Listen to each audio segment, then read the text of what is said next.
inside my own world of make-believe. Kids screaming in their cradles, profanities. I see the world through ice covered in ink and bleach. Cross out the ones who heard my cries and watched me weep. I love everything. Fire spreading all around my room. My world's so bright, it's hard to breathe, but that's alright. Hush.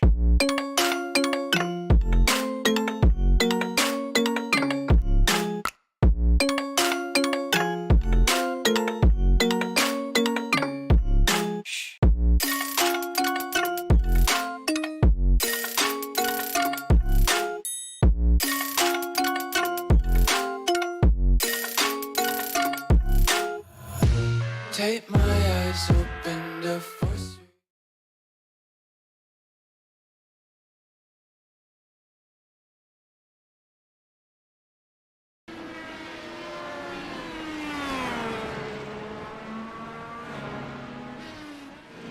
Well, it all started in September back in the Indianapolis Motor Speedway, and we've traveled to 9 racetracks and 6,500 miles to finally end up here at Road America for the final race of the first ever season, the IndyCar season at Anti-Store Racing League. We've had 5 different race winners over the season. One driver with 4 wins and multiple podiums is sitting on the hot seat, and with mathematics on his side to seal the driver's trophy. The man from the United States of America, Mr. Kevin Burrell.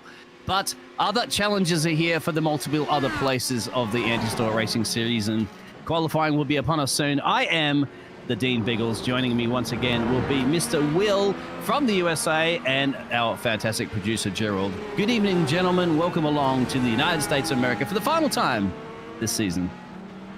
Yes, sir. I appreciate the wonderful intro there, Biggles. And who would have thought here when we started this season off with Hulk Hogan winning that very, very first race here, that we have an American at the top of the table and Kevin Burrell. In the season he's had, Biggles, with the performance he's put through, man, he is all but sealed up that championship here at Road America. But he still has to get the job done here in this finale of a race. He has to. He did start off too strong, of course, Indianapolis, and he only got a couple of points there, no points in Texas. And then after that, he just went a rampage. Long Beach securing points there, a win at Bel Air, Indianapolis getting another win. Another win after that one. Iowa, not so great, but a podium once again. Watkins Glen, previous race, another podium. And that's all you need to do, 343 points. It is not mathematically impossible for him to lose it, but you mean Mr. Grabstab has to basically tick all the boxes off, and then Kevin has to basically tick no boxes off and get 0 points, which is pretty hard to stop the American driver that's been literally on fire for the remaining part of the season. Also keep an eye out for that championship battle, of course, that's really brewing between P2 and P3 as well. Kevin Stam and Flavert, of course, the French driver, and Mr. Anderson's in the hunt there. Because 52 also points plus a few more up for grabs if you get the most led laps, and as well as the qualifying, which is the final qualifying that we're occurring right now, which is the important part, because that's a couple of points up for grabs if you want to make it. And Harkin Grabstad needs to get every one of those. But I don't know, guys. That's a tall lap. He may be looking at second in championship be better, and well, that's going to be all coming down to this, isn't it? Welcome along. We should have about, give or take, a ton of drivers, actually. I think we have a good turnout here for the final time this season. Yeah, I'm excited, Biggles. You know, we've raced through this entire season here, the very first season of the Anti-Style Racing IndyCar Series. And watching this track here, I couldn't have envisioned a better track to end this season on. I'm a little unfamiliar with Road America, but Biggles, for the folks that are just like me, what makes this track so difficult, and why do you think the drivers are excited to hit a road course here tonight? I knew you were going to throw that one at me, weren't you? I mean, you're from the United States of America. This should be this one. Well, it's because of all the multiple terms, of course. It's got the kink, it's got the carousel, it's got the hurry downs, the Canadian corner, and the Morani sweep, I think it is. But obviously overtaken opportunities into turn 1, probably into turn 3, turn 5 maybe. It's a track with obviously historical. There isn't many people that I've known as motorsports enthusiasts all around the world, regardless of what cars you drive, that do not like Road America. No, this is a beautiful course here, and we watch at the top of the grid right now. Håkon is exactly where he needs to be here tonight. As Biggle has just mentioned, he is not mathematically out of the points championship, but he has to put forth maybe his best effort here tonight, and he's done. He's checked one of those boxes off so far, Biggles, with that run of a 1.44 here at Road America, but he has to watch out, and there goes Benito Benoit right at the top, going to overtake him, the Frenchman, with a 1.43 now on the top of the grid. Hey, Benito Benoit have been doing a fantastic job coming in strong into this season towards the end, which is exactly what you'd like to see. Panning out potentially for a new season. This is the first season, of course, for IndyCar. We used to do the Formula One there, as you can see Kevin going into the Grand Travel, playing in that. Maybe when he was a small child, he used to build sandcastles around there. I'm not quite sure if he did. I think it's in the other part of the woods. But once again, we traveled pretty far, as I'd mentioned. And that's just the United States of America, man. 6,500 kilometers, mate. And we've ticked a few freaking flyer miles off, haven't we? Should get some upgrades, shouldn't we, on the way back home?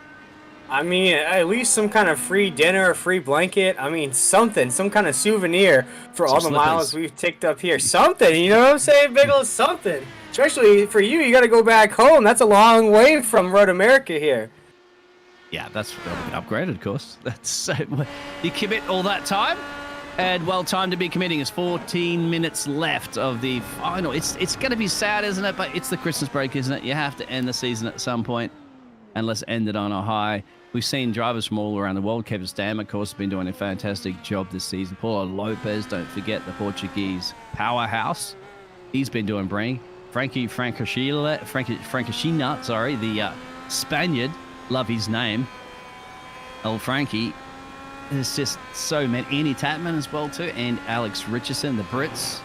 Matteo, also the other Frenchman. We got Kane Ledger that's joined the season very recently for Australia. We've got to have an Australian here. We had an Australian, obviously, earlier in the season as well.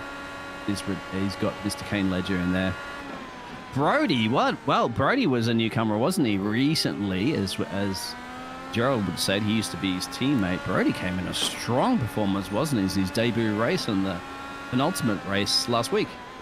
Yeah, the rookies really showed out last week at the Oval. You know, they really ran strong. Actually, Brody was inside the top 5 for the longest time, top 3. I had to leave the broadcast early. Actually, had to get back to work there. I was on my lunch break. But Brody ran a very, very strong race. So watch out here tonight, knowing these drivers. This is their last chance to make themselves known here in this series. I'm sure we'll see some of these rookies next year here in the Anti-Stall Racing IndyCar Series, just based off of how they've run and what the efforts they've put forth here. They're going to ride on long board without Eric right here. Let's see what kind of run he puts forth right now as he has to overtake right there on the back. But Biggles, the one thing that I love about this series, and this is why I love calling these races, it's such an, you were going over it, such an international-based series. We have drivers literally from we have drivers from South America, Spain, Australia, England, America. I mean, it's just all across the board. This is what I love about racing in general. It brings the entire world together for a common cause, and that's to win races. United cause at the Anti-Stall Racing, of course, and this is just one of the many leagues that we put on. Of course, we still have multiple more to go, but this is sadly the last time we're going to be seeing the IndyCars traveling around. And just speaking of Brody, of course, he did finish second. He got the 40 points in that last race, and the only man that secured more points than him was Mr. Lazar, and that was his first race win all season. That's what I was mentioning earlier on the top of the show there, that we had multiple drivers, 5 different race winners. It's 10 races, so half the field have been individual race winners, and it's only just Mr. Kevin, that snatched up 3 of those overall. So that's the reason why. But more consistently is the podiums that he's done. And Kevin Burrell now on a bit of a flyer, setting a little mini purple sector there. He's on the top of the timesheets once again. You know that Mr. Kevin wants to go out in style, doesn't he? He wants to seal the deal there and take all 3, I'd say, or even 4, right? Take the qualifying, take the fastest, take the pole position, take the fastest lap during the race, take the race win, and the most laps led here. You get all the points there in IndyCar. And then, of course, that trophy's his. It's practically strapped in the back of that car with his new livery that he's supporting for the 52 car. We're watching him right now in the pictures. I'm sure the man's got a big smile on his face knowing that he's about to secure the deal. And mind you, too, get a bit of cash in the back of his pocket. Yeah, either smiling or very intense. It's one or the two in this situation here. You want to really seal the deal. You don't want to be too overconfident. You don't want to be too comfortable inside that cockpit. You still want to have your focus with you. You still want to have your wits about you because you want to make sure you get the job done. Because as we said, Hokon's not mathematically out of it, although he needs to do a lot here tonight at Road America. Kevin still has to put forth an effort here tonight. He can't crash out early. Can't make any simple mistakes. I mean, not that he really makes simple mistakes there in that 52 machine, but here tonight, as you mentioned, Biggles, he surely wants to seal the deal and go out in style here in the anti-car series or anti-stall racing IndyCar series.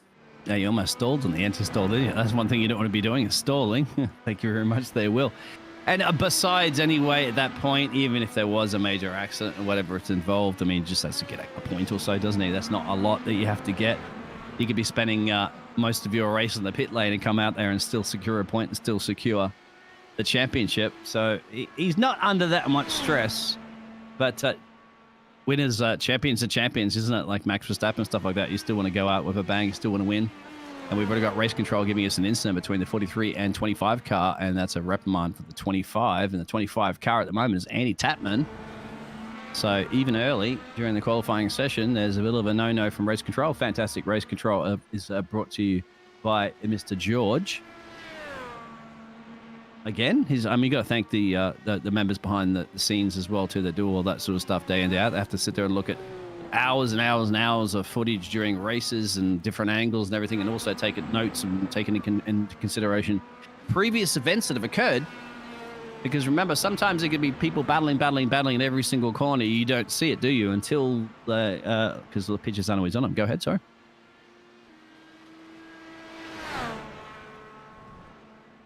Another incident, 96 in the 2-4. It's heating up already, isn't it? So reprimand for the 96 car currently in the grid is Mr. Eric Lambord, and that's a new familiar driver there from the United States of America. Just getting a little reprimand there.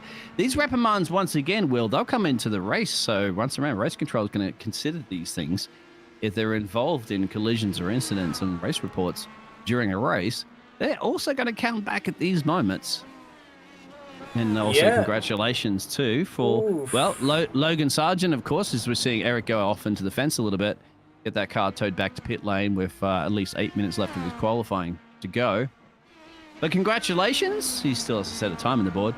But Logan Sargent, of course, there will be our first United States of America driver and a long time driving Formula One for Williams. And it was good to see he gets the right points that he needs. That was only holding him back. And there you go, mate. So we have US drivers in IndyCar. We have US drivers in Formula One. But at the moment, we have at 2, 3, Aiden Young, of course, is the other US driver. So 3 currently in IndyCar here for Anti-Stall Racing. Yeah, we're going to ride on board here with Kevin Stamm. Down the hill, if you want to call it that right there, Biggles. It looks like a few of these drivers are struggling with the same corner. It's the we'll moniker it the sandbox corner there because everybody wants to go play in the sand. So keep an eye out that here tonight. It's the carousel right now, mate, because you're rolling around and around and around and around, and gravity is swinging you right on the left-hand side of the car. He's going to creep his way up, around. Well, you're going to go straight through. It's 11. That's the kink. It's not really the kink because this is not using it. Go down to the bottom of the kettle, of course, if you're going to put the kettle on the stove. And then to Canada corner, turn 12. Swing it around here. It's very tight. It's almost like a 90. Doesn't feel like it. Kink up the hill here at 13. Right there, a little sweep in. It drops the gears down a little bit. And then just go down to the powerhouse of 14. And this is another sweeping corner. And then up the hill, and up the hill, and up the hill, and you'll be going ready to cross the start-finish line to complete a lap. Yeah, we'll watch him come up the hill here. Now, Biggles, my question to you now, as we're watching this qualifying session wrap up, do you drive your everyday car as if you had pedal shifters? Because I do in my car, and I drive an automatic, so I just want to know if following too many IndyCar races, watching too many F1 races, do you ever catch yourself doing that on your steering wheel? Absolutely, I did. Yeah, when I had a car, I don't actually have a car at the moment. I just Uber everywhere. But yes, I did. I absolutely did. Even when I was in my GTR Skyline, I was sitting there wishing rather didn't have to change the gears and push the clutch in. The clutch was heavy. It's heavier than a brake that I had my GTR Skyline. Was a racing clutch. And in traffic, no, bad car to have in traffic, mate, because you're just itching first gear. And my leg was sore. Like, I'm like, I don't need to go to the gym to do exercises. But yeah, I do, don't I? You always wanted to click the little, the trigger gear shifts triggers behind your steering wheel. Oh, But yeah. unfortunately, unless you can afford a sports car that has that, we're stuck with the old automatic transmission, or of course manual transmission. But if you have to deal with traffic a lot every day, I do not recommend a manual transmission car. It's just too much to work out. As Pizzata goes up to the P3 there. Look at that. I'm surprised. So we got American domination at the top of the timesheet. Aiden Young put a banker in there, right behind his fellow countryman. That's a great job there from Aiden Young to do it. We're going to see an American domination here. Maybe. I think this is because a track that they're familiar with. As you mentioned, Biggles, this is a track here in America that now the stock cars race on here. It's a track that got added to their circuit, even in the bigger cars. So a lot of Americans are going to be familiar with this track here, because for us, it's the likes of here at Road America, it's Watkins Glen. Now we've built the Charlotte Roval. We have a bunch of other road tracks now here in America. But this track, though, has always been one of those where it's, everybody kind of knows what it is. It just hasn't been the most popular track among all the circuits. But now it's gotten added to the big Cup Series, the NASCAR Cup Series. It's getting to be well known. It's getting to be one of those tracks that everybody's starting to learn, know the surfaces, know the corners. Because as you mentioned, Biggles, there's not many 90s here, but there's a lot of tricky corners here at this track that makes it extremely difficult no matter what kind of class of car you're racing at. It's fantastic. It's a classic track. It's got the elevation changes too, of course. Right, I mean, we can't be comparing that to modern day Formula One tracks, of course. It's either going to be a car park in Las Vegas or it's going to be a car park around a football stadium in Miami. But yes, this is like a Brands Hatch kind of thing, isn't it? I wouldn't really put it same as Brands Hatch, but it's one of those old classic tracks that has its age built into it, and it continues to age. Just like Brands Hatch, but of course people don't have major motorsports that go to it. But now, finally, it's getting a little bit of a notice. Of course, IndyCar does go here. As we're watching the Australian driver of Kane Ledger. I don't hear Kane very often as a first name in Australia, but I grew up in Australia with one of my best friends called Kane, so it's good to see Kane Ledger. And he's driving the number 3 car, of course, maybe similar to, that's my favorite number, and obviously Daniel Ricciardo raced on number 3. Welcome everybody in the chat. We have a little bit of news, of course, that's coming up about soon. It will be an announcement on Wednesday evening on YouTube, on our YouTube channel, of course. Something is going to be going on. Now, we can't tell you, but I'll tell you what, you'll be able to click in, obviously, to the Anti-Stall Racing here. Hit the notification bell. There will be a live event for you to follow and get some juicy information about it. Also, juicy information, juicy money. Perhaps going to Kevin Verrill's away, because based on the championship that we have, of course, is a prize pool. So 50 big ones, 50 pounds, which you'll not quite sure how that can euros. My apologies, 50 euros. That'll pretty much be $50 as well. Maybe a little bit more, a little less, but Kevin's looking at that in his pocket. But all the way down to 7th place was going to get some money for their investment for this racing league. That's fantastic, because at least it gives the drivers a motivation to keep going week in and week out. And that's one thing that we've seen here in this series, Biggles. A lot of these drivers that you see at the top of the grid, either here tonight at Road America or on the points table, have been here every single week. I don't think there has been that many drivers that have missed a race, multiple races at all here this season. It's actually the opposite, Biggles. We've had more drivers come in, more rookies come in and try to give this a go. Now we have a couple guys that have been with us now for about 3 or 4 races, or 2 or 3 races. We had a few guys kind of try it out in the beginning of the season, then drift off. But now we're starting to get even more drivers join up here. Kevin Stops. Oh, man. Yeah. I think he said the word in Kevin's ear as you mentioned, drift. And he certainly drifted his way into the fence, thankfully only during qualifying session, and only a minute and a half left of the qualifying session. Are you not in your lunch break again, are you, Will Casting? I surely am. You are. Well, see, this is a commitment you get here at Anti-Stall Racing. I really appreciate you having. I mean, obviously, drivers out there, if you are listening, please let's finish this race as quickly as possible so that Will can actually cast the end of it. That would be an honor to Will to see this one out. But then again, it's not an oval, so we shouldn't have those cautions, and it should get done relatively easy in time, I'd say, is Paulo Lopez is now hitting the drifting club, but keeps the 88 car planted on the track. I love to see Paulo Lopez has just been a champion, hasn't he? Not just this season, last season, and many other seasons. But once again, we have new Centaurians in town, don't we? Andy's still racing, and I'm hoping it's going to continue, of course, for the future seasons. Yeah, as we look at this, might be the last run for a lot of these guys now. Got about 30 seconds left here in qualifying. So this will probably be it for a lot of these drivers here. A lot of these drivers have come back out of the pits, Biggles, a few times trying to better that time. But it doesn't look like anybody's going to knock off Kevin Burrell off the top of the grid.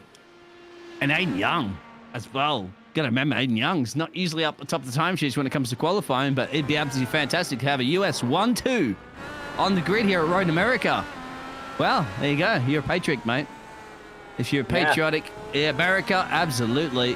What a way to go out in style, of course. The main thing is the other battle that's warming up. And Hacken grabs there, but, you know, down in P7 at the moment, just struggling a little bit to find a little bit more time. And, well, he knows that probably his championship hopes of stealing this one away from Kevin Burrell slipping through his fingers. But he's also defending his P2, which is a great way to end up in a world championship for the IndyCar Series and Anti-Store Racing. Yeah, I mean, even though, depending on what the results are here tonight, Håkan can still hold his head up high, knowing that he had one heck of a season. Won the first race of the season, kept it going throughout. It's just Kevin Burrell, as you mentioned, Biggles, earlier in the broadcast, just really caught fire. It just started racking him up, whether it was race wins, whether it was top 5, top 3s. He was basically unstoppable there for a long stretch of the season. And really, Håkan couldn't really do anything about it. As much skill and as much driver effort that he put forth, he just couldn't touch what Kevin Burrell was doing here in the IndyCar Series. But here tonight, still has a shot, but he has a lot of work to do now, qualifying in the 7th position. Couple of minutes until race time for the final time. And you're right, but it also comes down to time because, granted, I'd have to give it to Kevin Burrell. I mean, I see him in other racing leagues. I mean, he has almost a 6,000 I rating, which is a lot of an I rating. You know, you just crash out in a social race. Just one social race with 20 or 30 people on the grid, you qualify first and you crash out, bang, you've lost 100 I rating just like that. So it is a lot of practice you have to put in to get that. And Kevin Burrell obviously races in a lot of different leagues, as I mentioned before. Look up some of those on iRacing top 10 highlights, and you're probably going to see the old Kevster in there a few times. So you've got to give it, obviously, to the other drivers that maybe can't commit as much time to it. They also put in a pretty damn good performance. But yeah, once again, practice makes perfect, doesn't it? And obviously it's proven this season that Kevin is practiced the best than anybody else.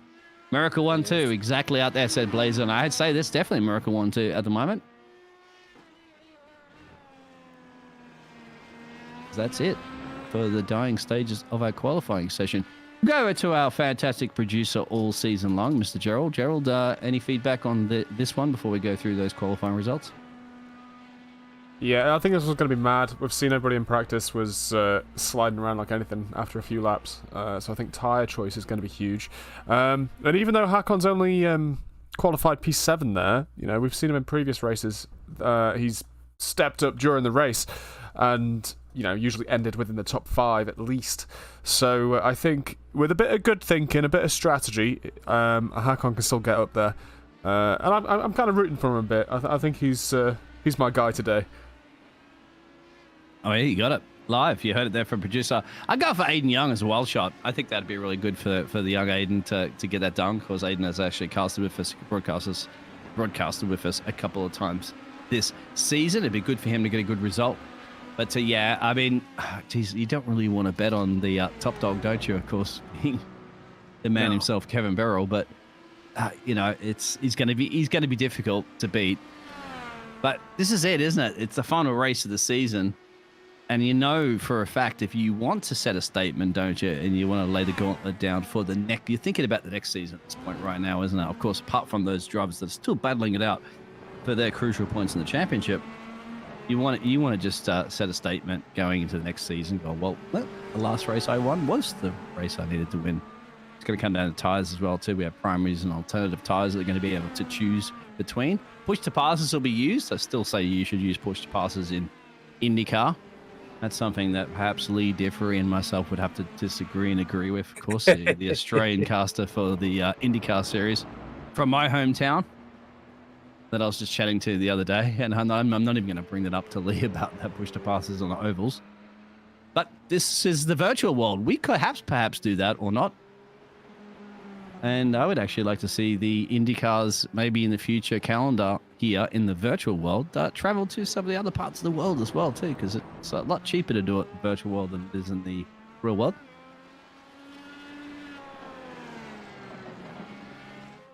And that's a question for you, Will. If you were to, obviously if IndyCar had the finances there of Formula One, so they could just pack everything up and ship it overseas, what would be a track you'd like to see IndyCar drive on in the anywhere else in the world outside the US? Ooh, that's a good question. Now my mind's gonna have to think about that there, because there's a lot of tracks outside of the US.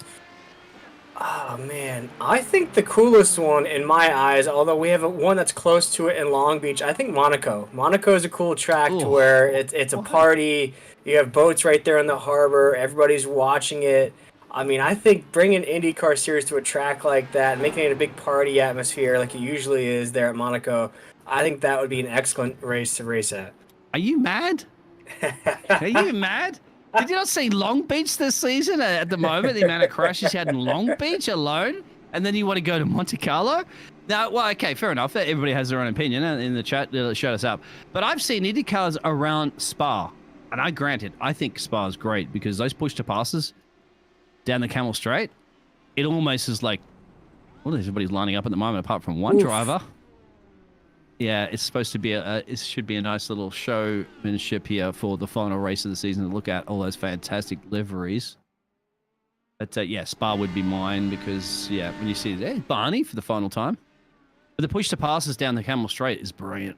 Absolutely amazing to see that. And it's so much better to me than DRS because, you have to time it. You only have 10 of them. I think I'll bring in our producer for this one, Gerald. As we wrap up the season here, they're going to take the line here, and it's going to be the last green flag here of the season. What's your thoughts of the season, this first inaugural season of the IndyCar Series, and what are you thinking about next season? Yeah, well, I think IndyCar has been one of the most successful formats that we've run since starting and still racing. We're 2 years old now, and we're still thinking new ideas every single week. And planning next seasons continuously during other seasons. And, the true highlights have been during this last season of IndyCar, Touring Car, and IMSA. They've been super, super popular, and, surely they're going to stay for a little while because people are absolutely loving them. So, what I'm hoping to do at the end... Wow, someone jumped the wall there. Oh my goodness. Just noticed that. What I'm hoping to do at the end of this is whoever's on the podium, whoever wants to come have a chat out of the drivers, be absolutely fantastic. To have a chat to any of you and find out your opinions of it as well. What would you all say to a rookie that wants to come and join us? What would you sort of say about anti-stall racing and what could be better? We want feedback. We want to know what you guys think. Yeah, I mean, Biggles, go ahead if you want to say your thoughts about the season and what you think about the success of the IndyCar Series. Absolutely brilliant. I love it. I mean, I'm a Formula One fan at heart, of course. So, my first casting was in Formula One.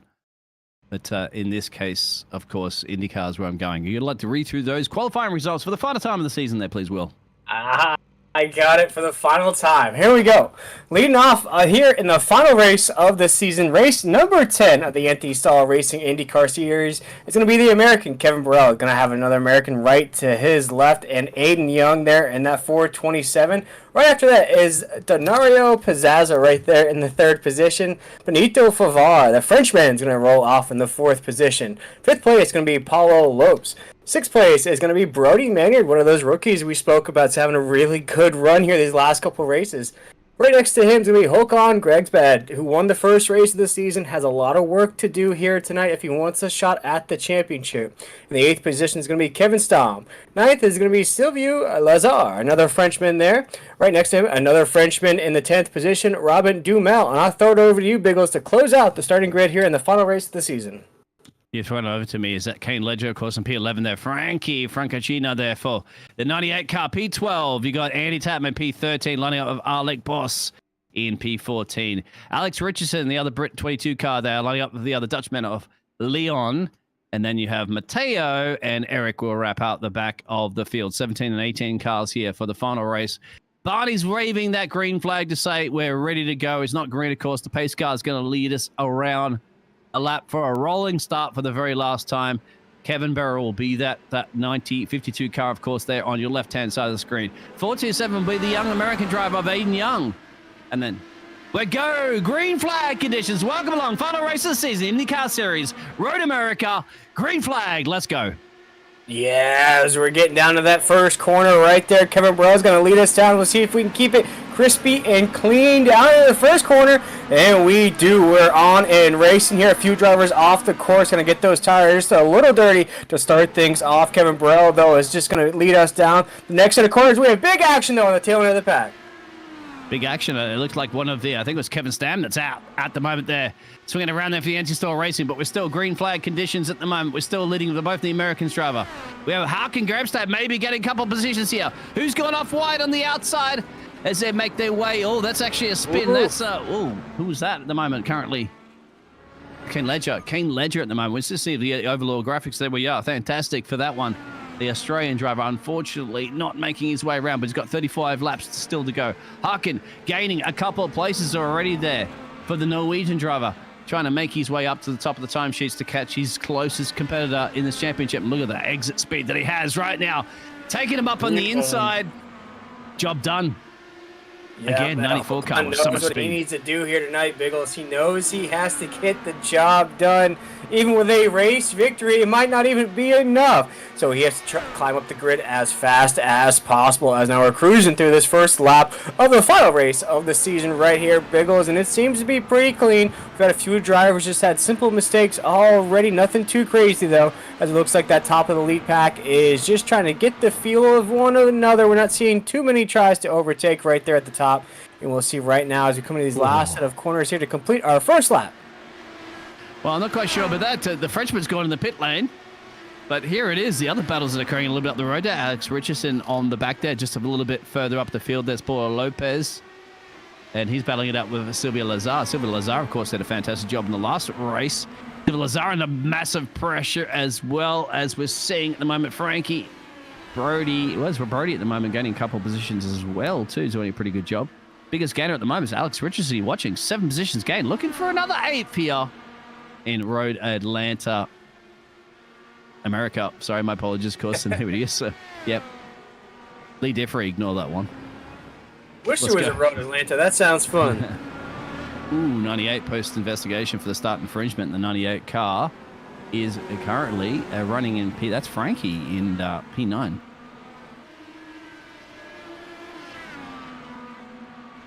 Ooh. Whoa, we like have we're a change huge- for the lead of this race. Exactly. So the swapperoo of the American drivers. And Aiden Young, I tell you what, did predict Aiden Young to maybe the man that could steal this one away. And look at this. Classic overtake, I believe, down the main straightaway. Yes, exactly. Into turn 1. Bang. Job done. Look how Is that fuel clean saving that from was, Kevin? Biggles. That Yeah. was super clean.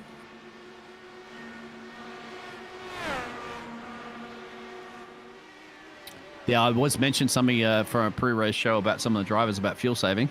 See?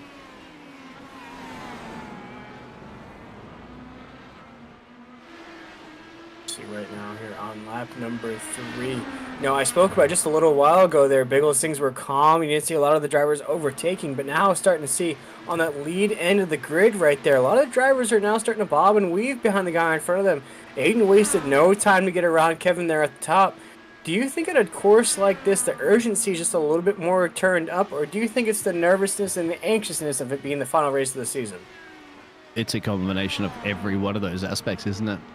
Because you want to go out with a storm. Hey, Arkin, the grab step at the moment wants to get it. He's got the fastest lap at the moment on the last lap, P4, putting a bit of pressure there. We're watching Frankie, of course. It's under investigation currently right now for the stewards. But if we can possibly have a look, there's also an overtake in the background here occurring between Brody. And remember, Brody putting up a fantastic performance here. Brody gets the job done, I believe. Past Frankie. maybe got to make it stick, and he does. So that's Brody up into P9. But have a look at Harkin Grabstab in P4 currently at the moment. He is definitely on the tailpipe of the Italiano driver, and we know for a fact that he has to get as close as possibly he can to Kevin Burrell, that's currently running P2. Yeah, he's trying to get around Robin right there, trying to get around him. We watch a move taking place right there. Looks like Alex Richardson's going to overtake Robin Duhamel right there on the outside. Looks like Robin thought about it there. Going to follow right back behind Richardson. This is a battle for the 7th position on the grid. But as you mentioned, though, Håkon is trying to eat up those positions on the grid. The next guy he has to get around is another guy who's had an excellent season. Oh, that's Robin. That's going to cost Robin. Robin's going to crop off speed there. Brody should be able to get through here with the speed. No, luckily occurred 13 and 14. So not so bad. He can hold off that position. But here we go. That battle between Harkin Grabstad and 94 car there from Norway. You can see using a push to pass. They have 8 of them remaining. That's that little number on the right-hand side. And look at the straight line speed. He's getting down into turn 1. Overtaking opportunities here, but he's going to have to back off a little bit. Climbing way up. This is a kink, believe it or not. They call this turn 2. And then turn 3 coming up at the little bit of the top of the hill. Sweep it over to the right. Keep sweeping. And then this is another kink, turn 4, right here. Bang. I can't believe that's even called a turn, but that's what it is. You have to do that in order to. Is he going to use the push to pass? He will. It's opportunity in turn 5, but he's going to go on the outside. He's going to have to make it stick right now. This is it. Challenging him. Get the exit. It's 2 series of right heads. Another right head at the moment coming up. Just here to the left, bumping and grinding, is racing and driving, as they say, and he still couldn't get it done for the Norwegian driver. Looking like a NASCAR race out here, just bumping each other out of the way. Still, though, Håkon couldn't get the job done, and that just goes to show you the racing skill of Danelio. They're right in the 3rd position. He's had a heck of a season himself. He is not willing to give up his position to Håkon here in the final race of the season. He wants to finish strong himself. He knew Håkon was coming. He could see that speed behind him. He threw every block that he could without getting entangled with Håkon there as he was trying to make that pass. What a block from Danelio right there in the 3rd position. Yeah, Danelio as well, too, is actually on the primary tires. The only one on the primary tires inside the top 6. So doing the defensive job, absolutely. And that's got to be frustrating, the Norwegian driver who's gained 3 positions. It's the number 4 car you're riding on board with right now. Definitely frustrating because the alternative tires, of course, are a little bit quicker. The red strap tires means go quicker. And at the moment, yep, they're not going as quick as what he needs. And plus, to remember, he used a couple of those push to passes to try to make the overtake. So he's down to 7. Whereas that Mr. Danelio up the road there, the Italian driver's only used 1. Let's keep an eye on Kevin Burrell as well, too, because he's a man that usually doesn't use any of those push to passes if he doesn't need to. And he's comfortably just happy to sit behind his American counterpart there in P2. Other action that's on the track there, well, it's a lot of action, of course, that's occurring, but so far so good for most of these drivers. Mandatory pit stop is required, of course, to change those tires, get a splash and dash of fuel. 5 of 35 for the last time in the Any-Store Racing IndyCar Series, Race 10, Road America. Hello, welcome to the United States again, of course. And, well, Harkin is struggling a little bit at the moment, trying to keep up the back there of the Italiano. Yeah, I see the one thing that's maybe hurting him a little bit here, Biggles, is he's trying to match lines to Danelio, which could hurt him, though, because if he tries to match lines and Danelio makes a mistake, maybe just gets a little bit loose, hits the grass a little bit like that, Håkon's going to do the same thing, because you watch, he's trying to mimic exactly what Danelio is doing on the track. You saw Danelio go off the track a little bit, hit that grass, get loose. Håkon did the same thing. You're seeing him try to play follow the leader when he has to figure out his own line, his own path to get around him, or else he's just going to be stuck in this position here for the majority of the race. And you're right, Will. And actually, Race Control has come up with these 2 cars, of course, 94 and 56. So both the cars you're watching at right now. Race Control deemed no further investigation. So it's all good. Green light. No punishment between these 2 drivers. Race, go, go, go, as they say. It's all good. In the eyes of the sky there of a fantastic stewarding team. Paulo Lopez might be putting a bit of pressure right there on Silvia Lazar. Using a push to pass. Both of them are. So Silvia's using one to defend. Paulo Lopez is using one to attack. Can the Portuguese powerhouse power his way down on the outside here of turn 1? That's bold and brave. And you got another opportunity, of course, coming up to turn 3, but Paulo Lopez, I think, is a little bit smarter about that one. Wise head on that Portuguese driver's shoulders right now, and he knows, well, there's still many more laps to go on this race, and he's going to attack again very soon. Maybe now. Oof. Well, guess what? Right now. He's trying his best to get around him there. He's going to go to the outside here on the corner. It's going to be tight. Not going to be enough, though, for Paulo, as he's going to have to just follow right behind him right there. Paulo still has got that pace, still trying to get around him. I'm seeing so far here tonight, Biggles, at Road of America, it is very, very difficult to make any kind of passes here, even with the push to passes, even with a stroke of momentum that you could try to get around somebody. The blocking here, the way you can block and kind of force a guy into a tight position on the corners of the apex of a corner, makes it very, very difficult to try to get around somebody. You're going to have to dummy, I think, somewhere along the line there, aren't you? You're going to have to, like, just trick them to think you're going to go on the inside to block them on the outside. That's going to be the absolute key around here. As you can see, that's a slipstream. That's also a battle that's bringing Alex Richardson and Robin into play. And here we go. Could be another dummy here. So you pretend you're going to be on the outside seat. Can you get the exit speed? But you're going to scrub it off. Ooh. Actually, it might even be off track, but that could have very much been a job done there for Paulo Lopez. It could be, and there you go. That might be textbook on how to get it done around the road, America. It looks like Silvio may have just checked up just a little bit there, spun those front tires on that corner. Now he's going to lose another position right here on the track. It looks like Alex Richardson is going to overtake him as well. So just the simplest of mistakes. Killing of the momentum there is going to cost Silvio 2 positions here on the track. He's going to drop down into the 7th position. You know, the Frenchmen, I'd say the Frenchmen and the Italians here, as far as a team effort, they have had one heck of a season. We've either been calling out Italian drivers or French drivers throughout this season, without the likes of Kevin Borrell, of course, our points leader. But these two countrymen, whether the Italians or the French, have worked extremely well together. We've almost seen it at every single track this season. Well, we're speaking of French at the moment. Look at this. Bang, done. Robin Double over his French teammate. Well, not teammate, of course, his French countryman. And you got to mention, Robin has not used. There it is, a little twitchy out of the corner, but he might be able to still stick it in there. Stick it in there isn't holding it, but he's going to lose that place because it's a very tight corner. Look at the twitchy Richie going out of the corner there. So Robin almost got the job done on his French teammate, but didn't at this point. But you got to remember, look at that little magic number next to his name, 10. Hasn't even used to push to pass. Happy to sit back at the moment there, and well, not a bad job there. He's looking pretty strong in this race at the moment, as well as everybody else. Replay. We see right here. This is right behind Kevin. Yeah, this is that was behind Kevin. That's Kevin Burrell, and that's the Old Dog Racing team. That was he was P3, and that is now pit lane.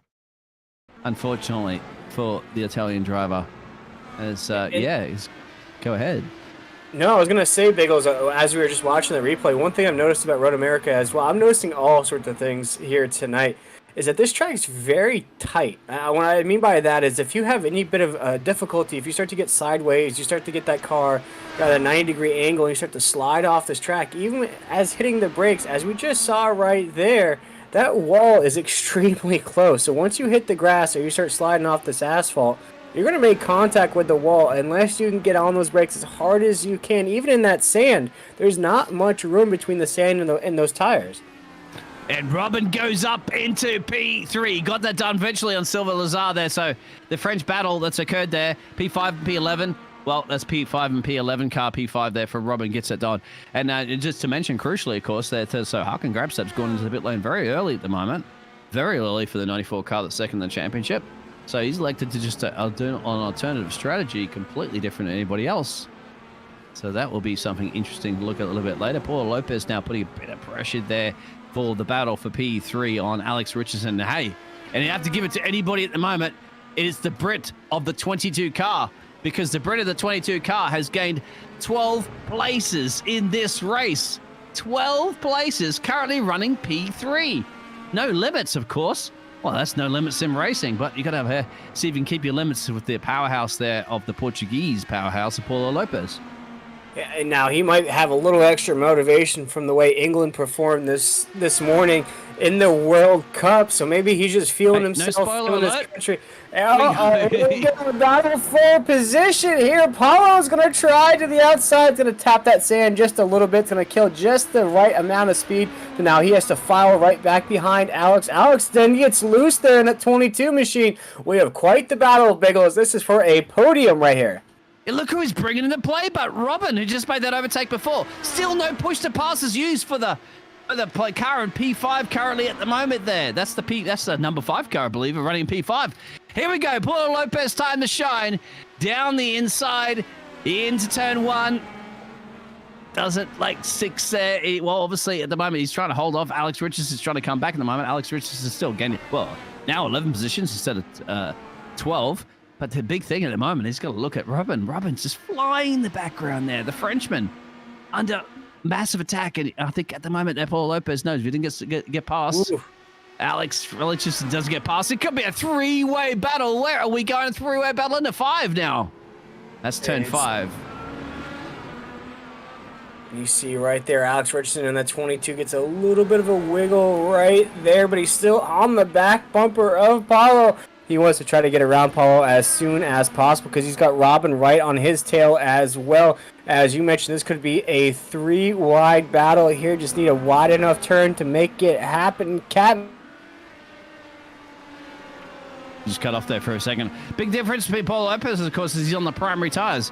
The alternative tires is for Alex Richards. Alex Richards is using a push to pass right now. See if he can bring anything currently to catch that half a second gap there to Paulo Lopez and also gain a little bit of a speed difference between Robin that's running behind him. Robin, once again, still not electing to use any of their push to passes. 10 he's saved. 10 you start with. 10 he has. The number 5 car is bringing it more than anything. You'd have to say Kevin Burrell, our championship leader, is into the pit lane. Nothing these guys need to worry about at the moment. They'll be passing him anytime soon. But that's going to be heating up for sure. What is going to have Paulo Lopez is a great, great defender there. As I said, Paulo powerhouse there for Portugal.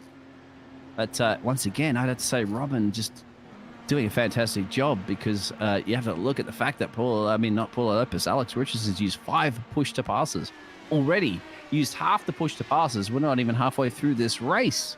Yeah. When you have to overcome that many positions, you have to use that many push to passes to get to where he's at in that 3rd spot.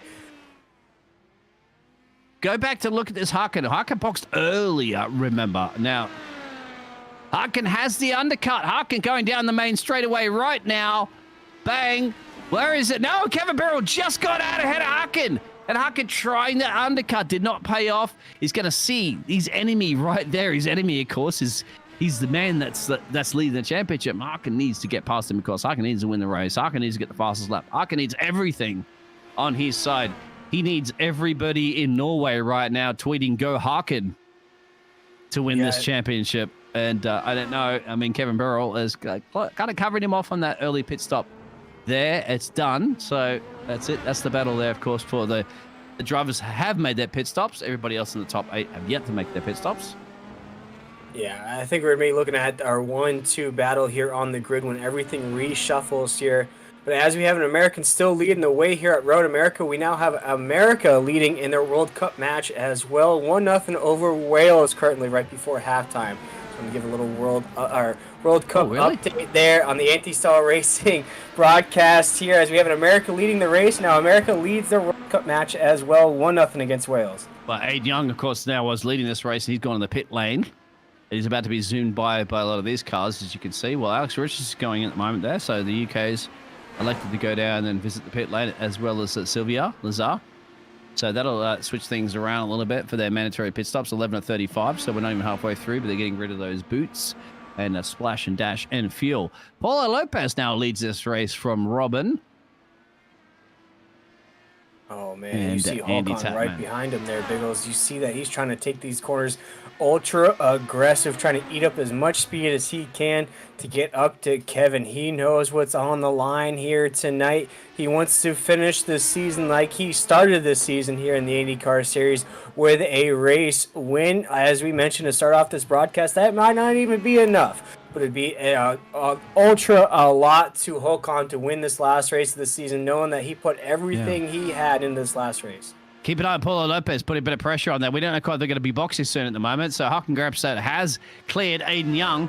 The battle for P1 and P2 resumes. The drivers that are yet to box. Now, they did start on the primary tires. They will go deeper into this race.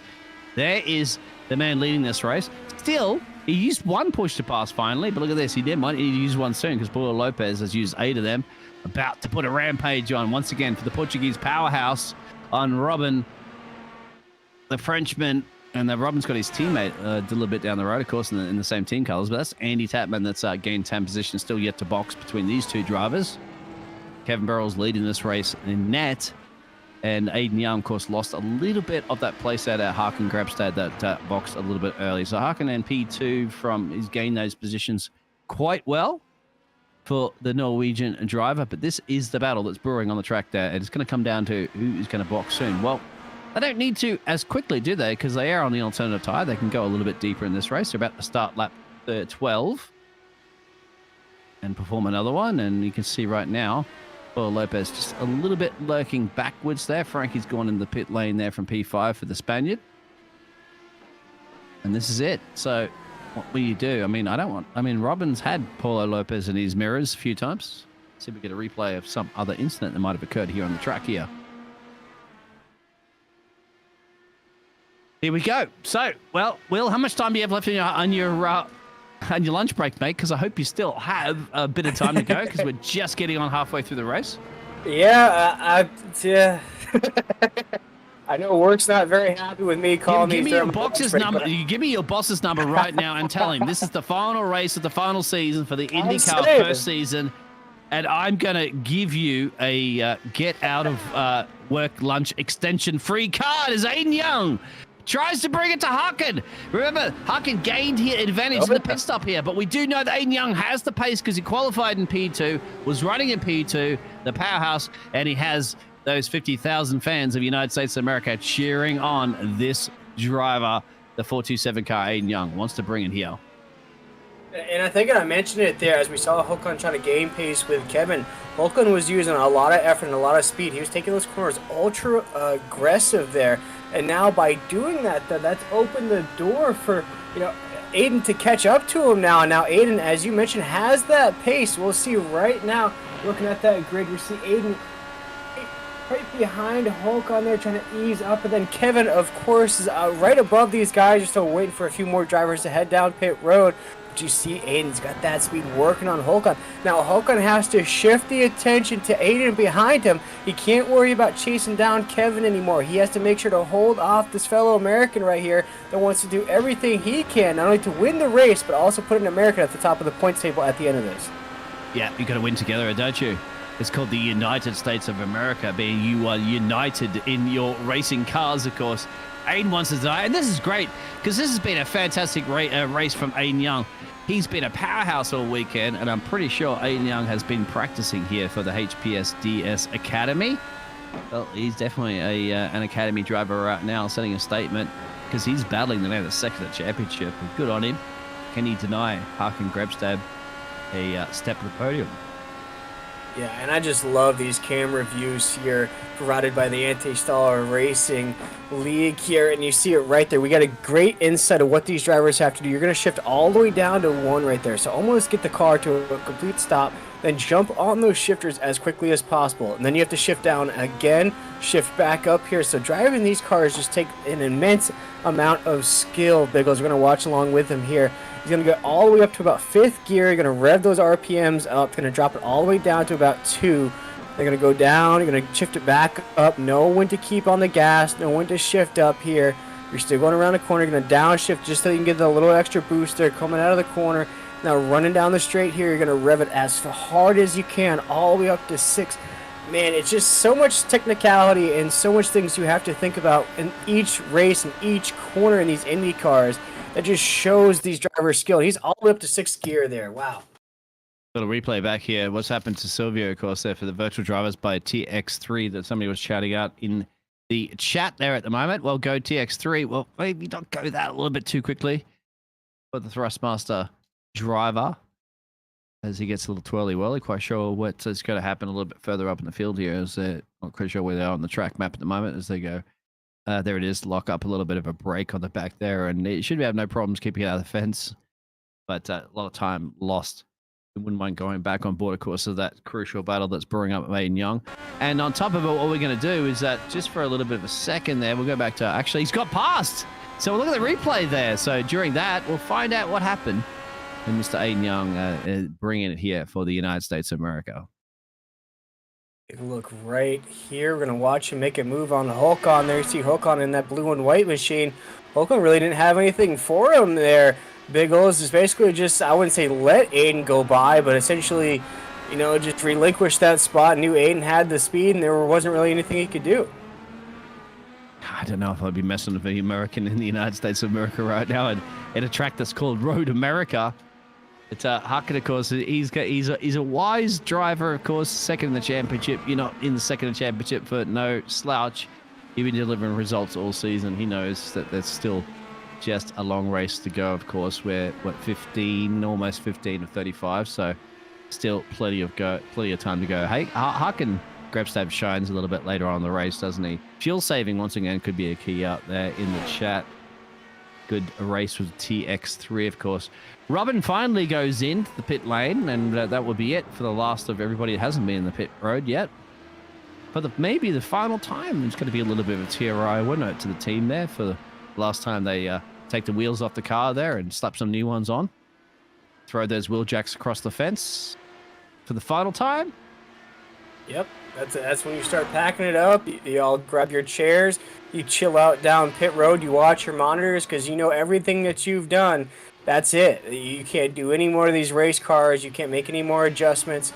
Once that car leaves that final box for the last time, that is it for this entire season. So, you know, a lot of those pit crew members know that they've given it their all this season. Now it's up to the drivers to give their all as well. As you see, Håkon's going to go off the track just a little bit there, and that's going to kill just a little bit of speed there. And he can't afford to do that here, Biggles, if he wants a shot at this win.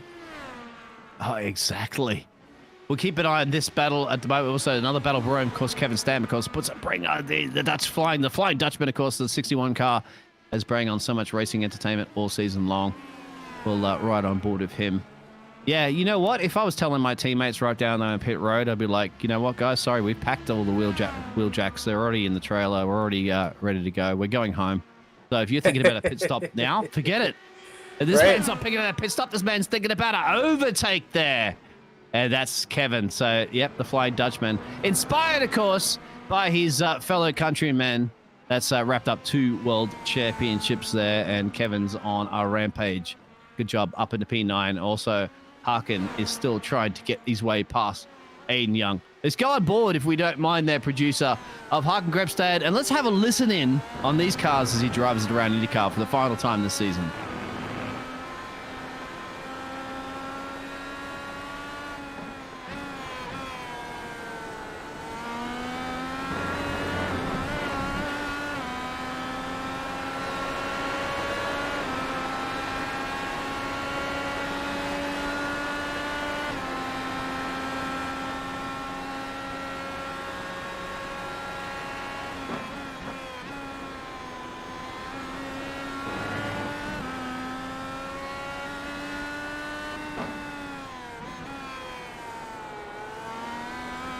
Ooh, you could hear the over-speed revving, can't you, at the moment there of Harkin is doing it, but we'll continue to listen at the moment because this is fantastic. I like to hear this. Not very often at the moment you can tell the casters to shut up and just listen to the driving.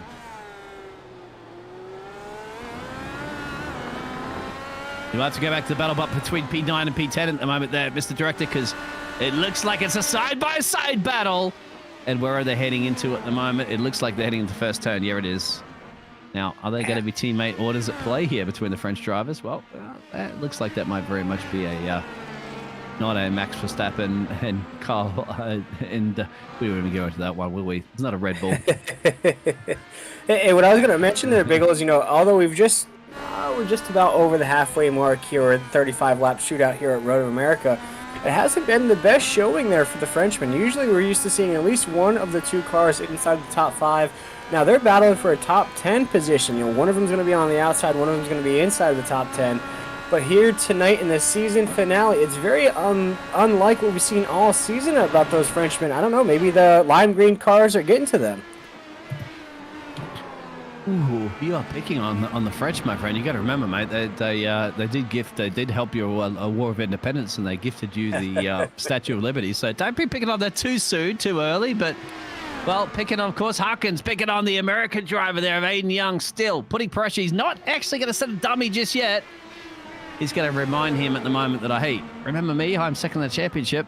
And Aiden Young says, "Yep, you're second in the championship, my friend. But welcome along to Road America. This is my homeland." And I'm going to deny you any chance of getting past me this evening. And I'll tell you what, he's definitely driving his pants off the 427 car of Aiden Young. It's good to see. Once again, watch out for the young guns, mate, because, yeah, they're the ones who are going to send us into retirement. Here we go. Watch it right here. And you see how, what I've mentioned earlier in the broadcast, Biggle, is, on a track like this, you're watching Aiden Young do it perfectly there. He knows Håkon's right there. Håkon's trying to do everything he can. He's mashing that push-to-pass button, everything he can to get around Aiden. But Aiden knows where to ease Håkon onto the track. You watch it right here. He knows that Håkon's right behind him. He knows where to just put Håkon on the track, throw just the slightest of blocks, and knows that Håkon can't get back on the gas fast enough, make any kind of move, carry any momentum through those corners in the positions that Aiden can push him or put him in. You're right, but the thing is, too, at the moment, I think at the moment, Aiden Young has really been practicing this track. And this is now basically a rookie versus experienced driver. Sorry, Aiden Young, I only put you as a rookie. I just know that you're a lot younger than perhaps some of the field here, but the way you're driving this evening is an experienced driver. And this is also great experience. iRating won't pay you any points for this, but I tell you what, we'll be paying you points for holding off a very fast, very quick, I call him the Viking warrior, doesn't he? The Norwegian driver, Haken, holding him off for as much as he can. It's a brilliant drive for Aiden. Aiden Young's going to be a future powerhouse to look out for, remember, in IndyCar series in the future, and he's doing a solid job right now. Just parking the car all the right places, but all on top of it being cool, calm, and collected. But it's very hard to do, isn't it, as a little bit of an inexperienced driver? You're talking about a 3,500 iRating versus a 3.1k iRating. It's a different kettle of fish, but he's driving like he has a 7,000 iRating right now. He really is. Now we're going to take a look at the 22 machine about Alex Richardson. This is a battle for the top 5 right here. He's got Robin DeMel right in front of him there in 4th. You don't see the 6th place car there in your point of view. So this could just be, there he is right there. That's Andy Tatman there in the 6th position, just way off the pace from Alex Richardson here. This is more so a battle for position, a better position there on the grid for the 4th spot. But we saw Alex up there racing really strong. Drifted back just a little bit there. Biggles now found the speed once again in that 22 machine. Wants to try to get around Robin, who we saw get a little bit loose there, get a little bit of a wiggle there, battle inside the top 3. He's now shifted back just a few spots now down to 4th. Now if Robin can hold off Alex there in that 22. And this goes along what we've been saying here all night. A lot of these drivers know that the championship's not in their grasp. They know that they hadn't had the season that they wish they could have. For a lot of these drivers, they want to put forth a great finish here. They want to finish the season off strong to carry that momentum, carry that confidence into next season. When you see the momentum at the moment, Harkin getting that past Aiden Young there, sneaking one up the inside, and the replay that just occurred a little bit before. And there is the old wise experience there. Just one little mistake there from Aiden Young, going a little bit wide, a little bit deep in that corner, and Harkin snatched that up in a Manito. Alex Richardson, you mentioned, a fantastic driver at the moment because he's gained 10 positions in this race.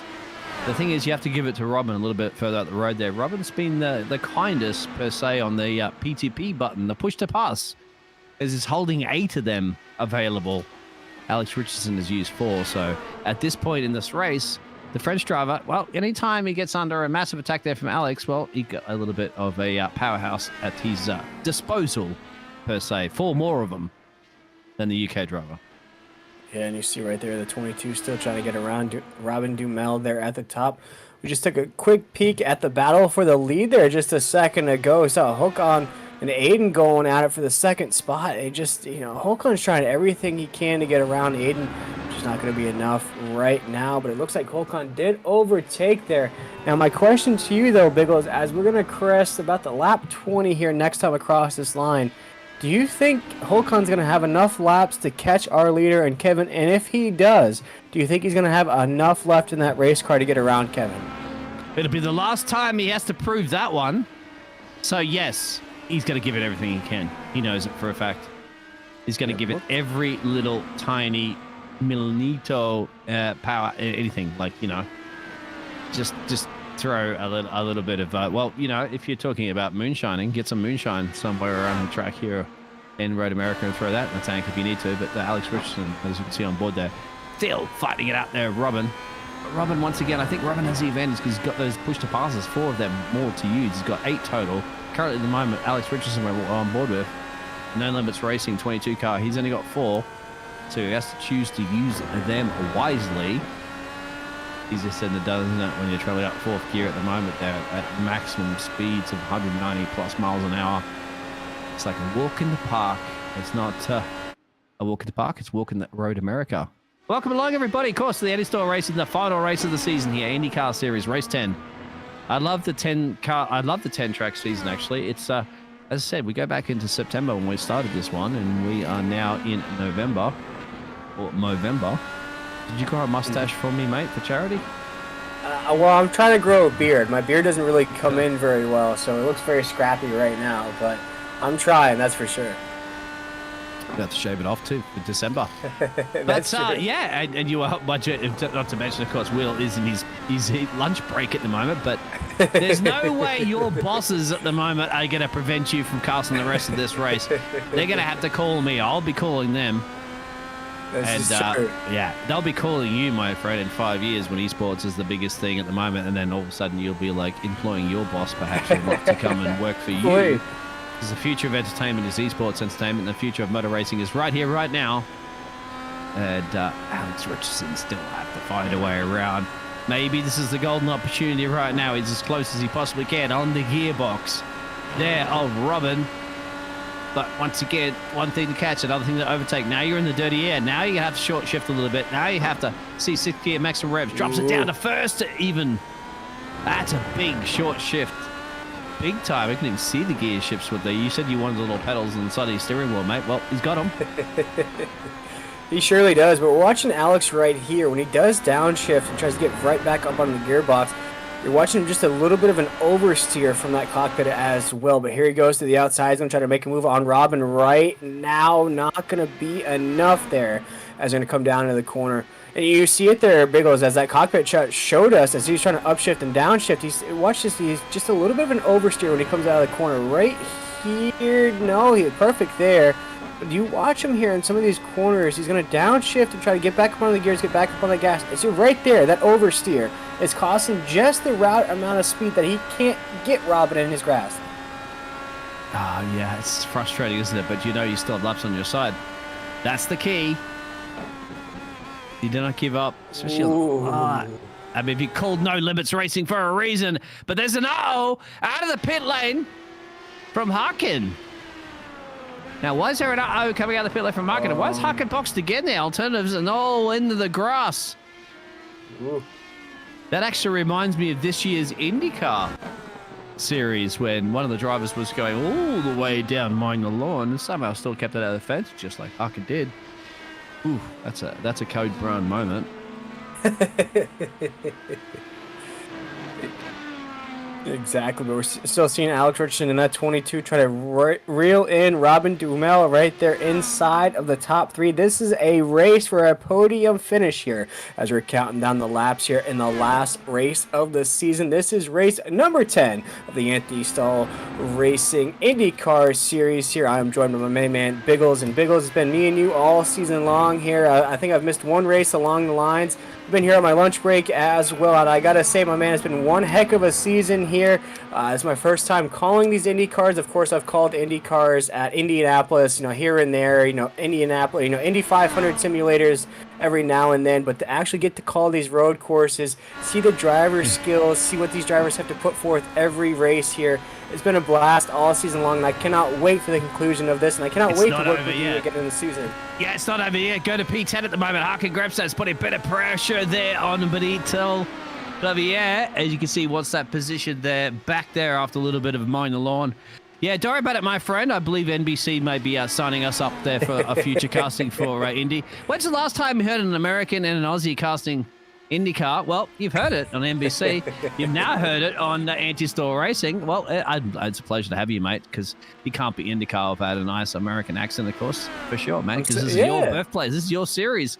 We raced all the way around the United States of America, and we're racing our way into P9 perhaps there for the Norwegian driver. But I'll tell you what, Benito Clavier, mate, he does not yield that easy. The Frenchman is not going to yield. We've seen this all season long, haven't we, between these two gladiators, and we're going to see it again here on lap 22.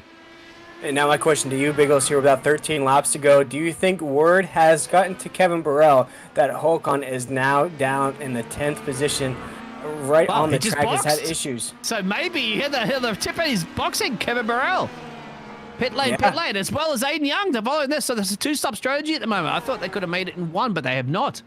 They've gone into the second pit stops now, or pit lane, as you'd like to say, obviously in the United States of America, to tear off the whole visor. Well, at the front, yeah. This is interesting at the moment. Who has the fuel saving? We did hear, I kind of heard that, didn't we, from some of the drivers? Fuel saving. Well, it is hard times, isn't it, in the economy with the gasoline prices like that. So maybe who's the one that's been kind to the pump? We'll see how all this reshuffles here, because we saw a big reshuffle of the grid last time we saw this happen, Biggles, and it took our leaders a few laps to get to where they were at now, where they're boxing once again. A lot of drivers stayed out for a long time, pushed that envelope, took that gamble, and then finally headed down pit road. Now with these laps ticking down, will you see more drivers push it to the end, push the envelope, even if they run out of fuel, even if their tires get slippery, wet out there on the racetrack? Knowing it's the last race of the season, are you willing to leave it all out on the track, or are you willing to go down pit road one last time? Oh, that's interesting. That's one for the engineers down there, isn't it? They're crunching all those numbers down there on pit road, of course. Alex Richardson's crunching some numbers at the moment to find his way around the race leaders. We're watching it. Harkin Grabstad still battling it out at the moment there between the French driver.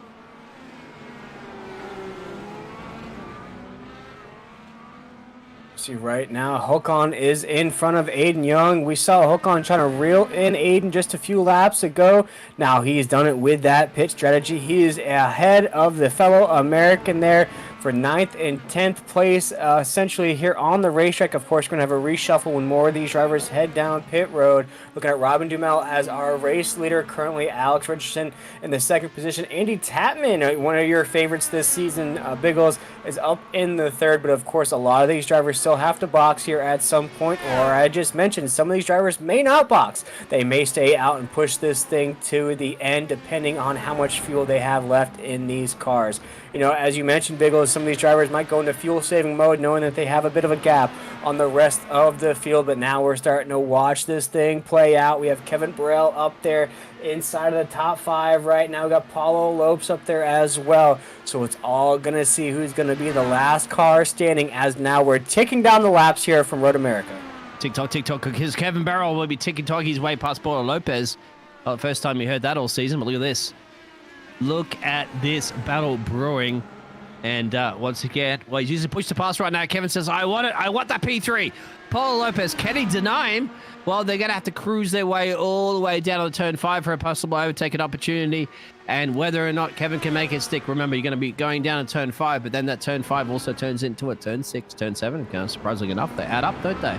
Well, it adds up. P3 there for Kevin. Paulo Lopez didn't put up too much fight, but Paulo Lopez, once again, has a couple of push to passes. But Kevin has made his second pit stop, and, well, Paulo Lopez hasn't. But Paulo Lopez has run that car on fumes before in the past. Can he do it? That's a classic overtake done. Down P13 at the moment, it looks like, yeah, a lot of overtakes done. Look at Aiden Young now.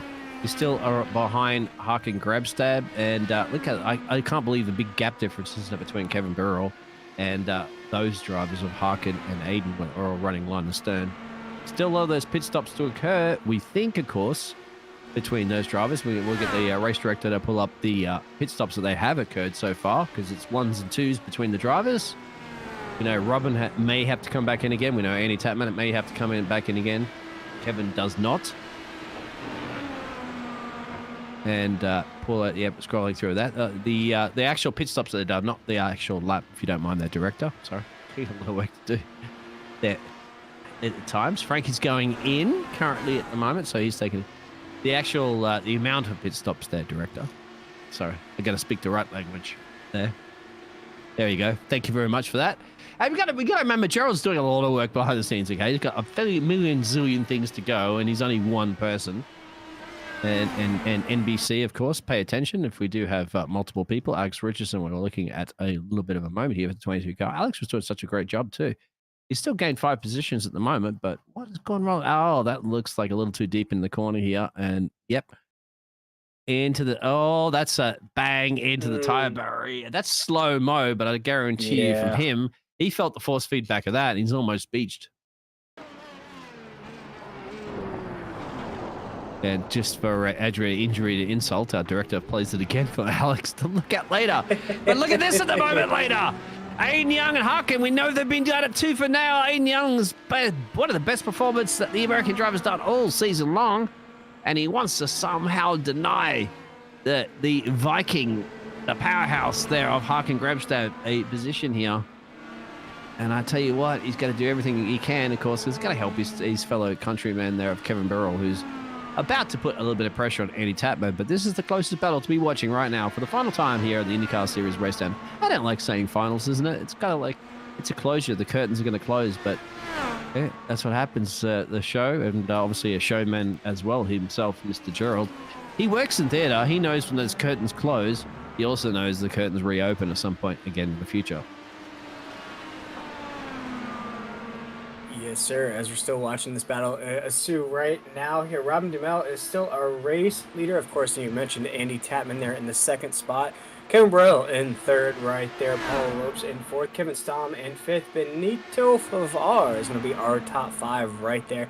And then we jump to these 2 guys. We look at Aiden Young in the 7th position and Håkan in the 8th position, just outside of the top 5. A lot of speed between these 2, but as these laps are starting to tick down here, we only got about 10 laps to go here. Kevin Burrell's about to just go side by side with Andy if we go to that battle.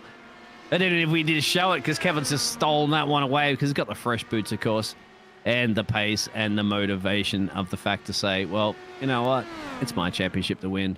Kevin Burrell up in a P2 with the fresh tyres. We don't think Robin can go to the end. Robin has the 8, push to pass is safe. Soon we get a replay of the overtake there of our championship leader taking it to the British driver of Andy Tapman for the P2 position.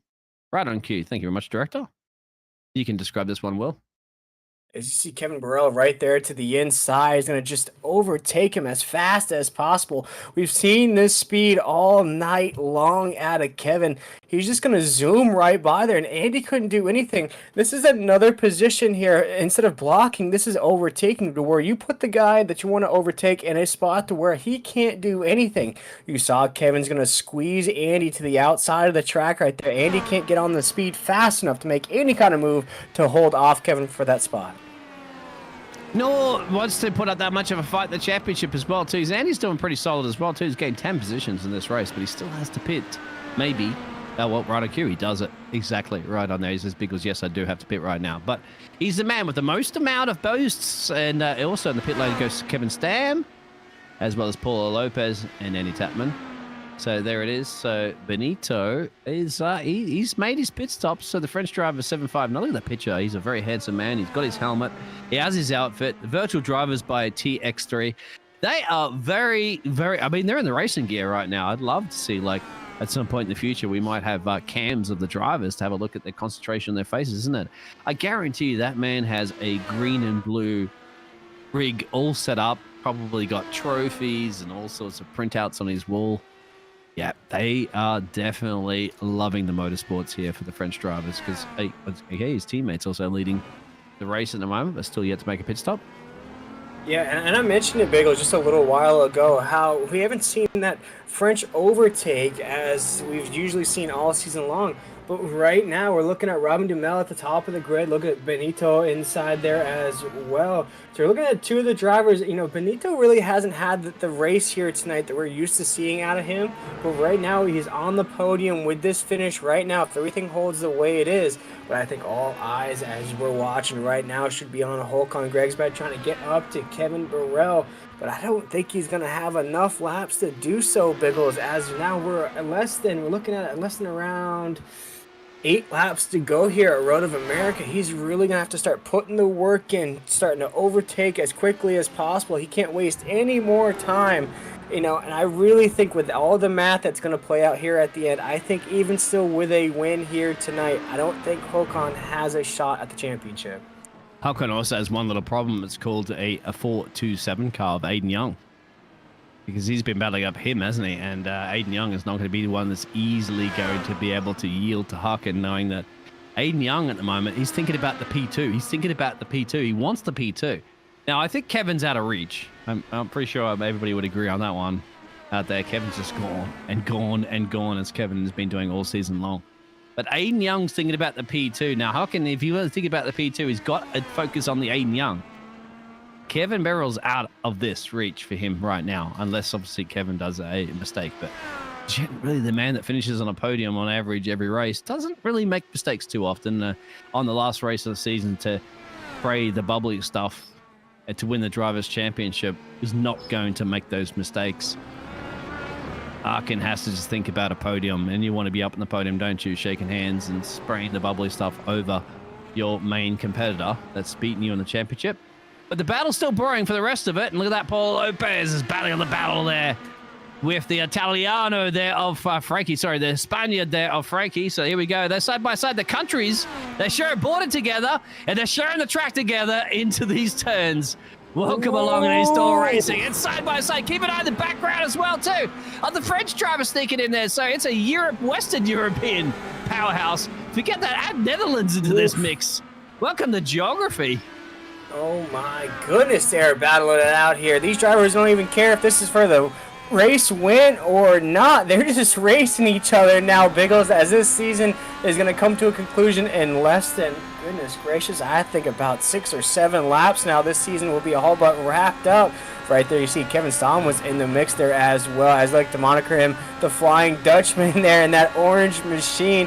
Right here coming off the corner. Now he knows in that entanglement he's going to lose a lot of speed. He's going to have to try to get back up to these guys to have any kind of move there to better his position to finish inside of the top 10. Right now he's in the 9th spot. He wants to try to overtake these next 3 guys to try to get up to about the 6th position. Doesn't look like he's going to have enough to do so here. Just trying to get around those corners. It looks like he's got a lot of speed though, Biggles. A great way. Almost like a magnet sucking him in there, the way he's been able to catch up to these 3 guys.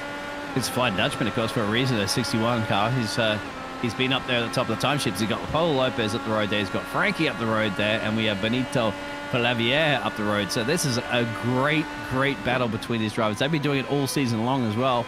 I think Kevin at the moment is pretty happy just to sit back there, relax, chill at 200 plus miles an hour somehow. Relax, chill at 200 miles an hour. But look at this.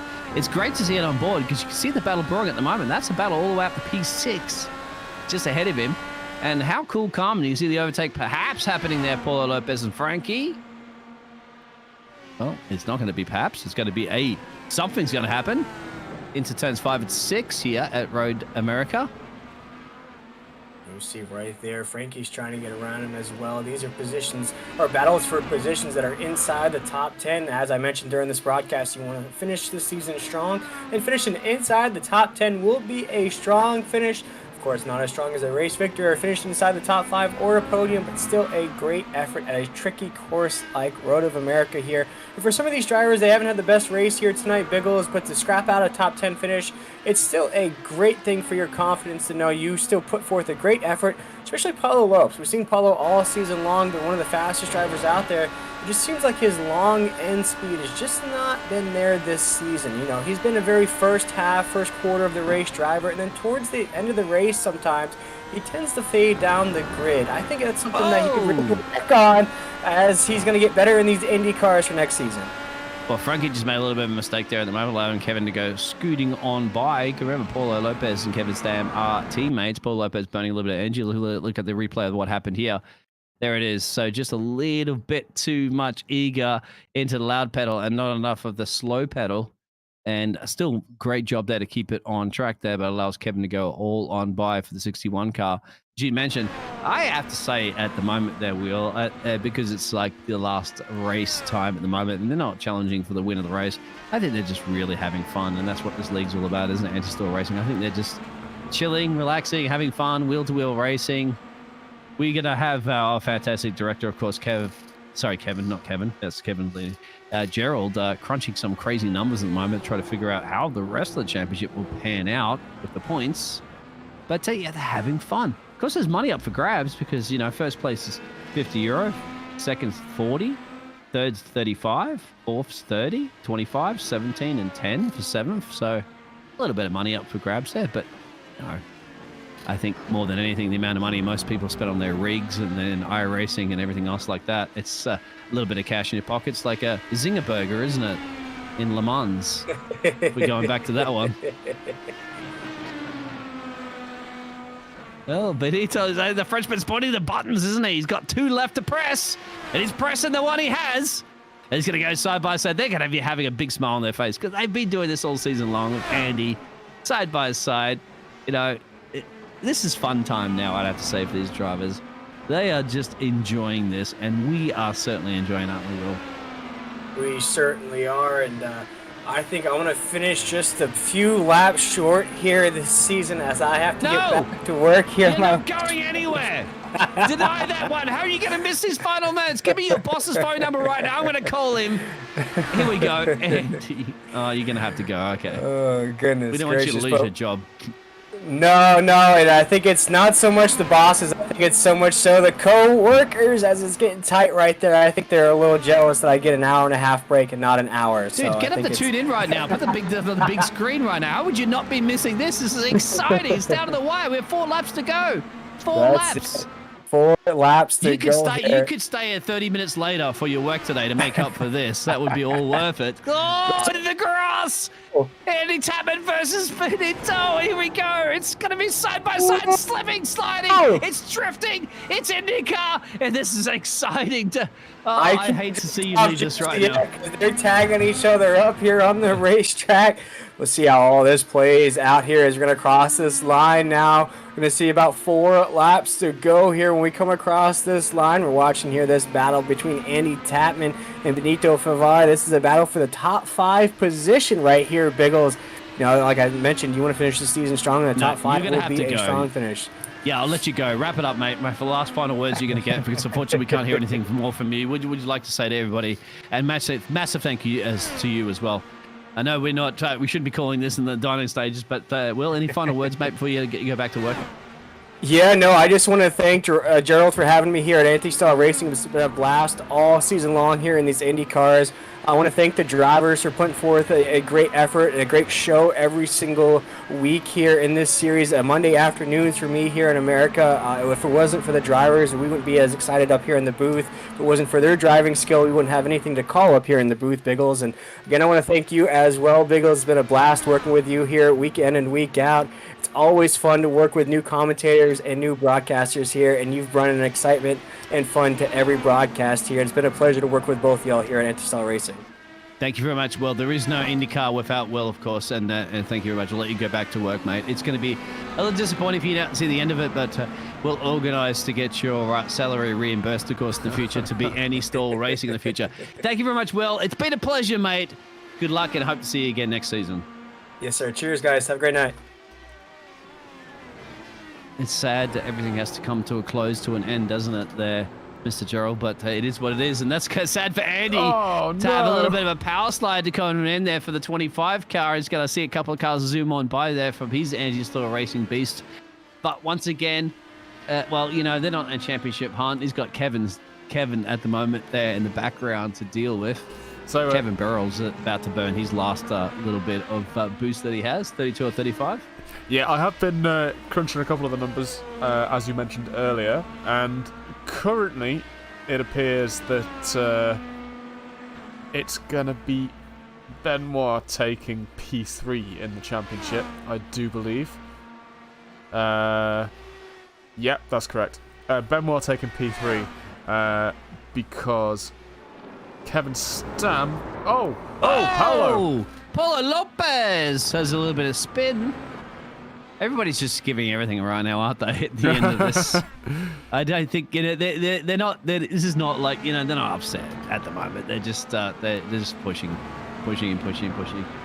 and as you said, continue with those crunching those numbers. Kevin Stam would have to go and overtake Benoit right now if he wanted to keep P3 in the championship.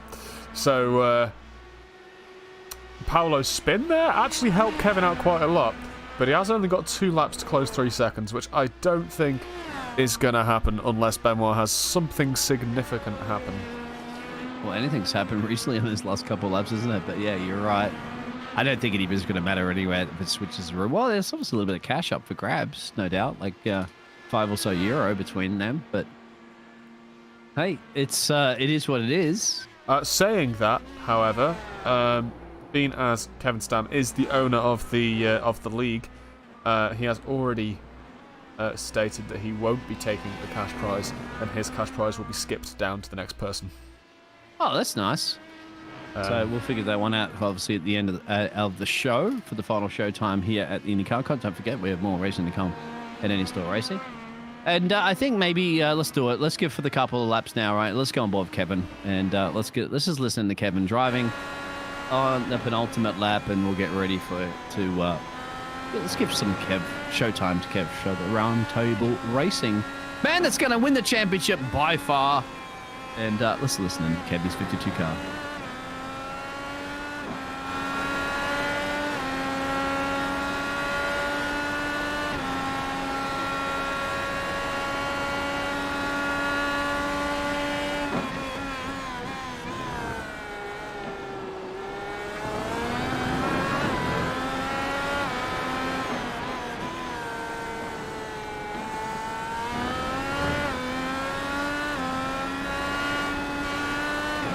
How sweet does that smell? It smells, of course, the exhaust, but how sweet does that sound? Because there's a little bit of action that's occurring a little bit further back at the moment, but, if you're going to win a season all along, sorry, Frankie and Andy, I know you might be going for it too for now. We might show those replays back in a minute, but we need to just see how Kevy's just managed to purr this car around. Like, the control of that, isn't it? Look at that, like 6th gear, flat. Just cool, calm, and collective, isn't he? Like, you're a driver there, Gerald. Like, how is it to tame this beast of an IndyCar? Well, I think that the one analogue that people could definitely compare it to is the F1 car, which is significantly easier to drive. The F1 car is much, much easier to drive. It's got power steering, it's got electronic aids, it's got everything to help the driver, whereas the IndyCar is just raw power. No power steering, no form of traction control or ABS or anything. It is literally, you feel the road, you feel exactly what's going on underneath you, and the slightest mistake will really, really cost you. I did see the respect from the other two drivers he was about to overtake. He used the last push to pass down that main straightaway between 14 and 1 to cross the line for the final time of the final race. And they just moved out of his way, didn't they? Out of pure respect there. They said, look, Heavy, mate, you've done it. You've wrapped up the championship, and it's just an honour. It's sportsmanship that's occurred all season long here at Any Store Racing. Like, they just want to see this man wrap it up, and he's wrapping it up right now, and he's dropping his way into turn 1. Sorry, drop it now into gear 1. See him on the track map, of course. He's making his way around turn 6 and turn 7, coming up a little bit, sweeping it to the right. We are going to have to solely focus, and I think it's a good thing to do, isn't it? Because, Gerald, usually in races, it's so much action in midfields and other parts of the race that we never get to see the race leader really enjoy the race leader.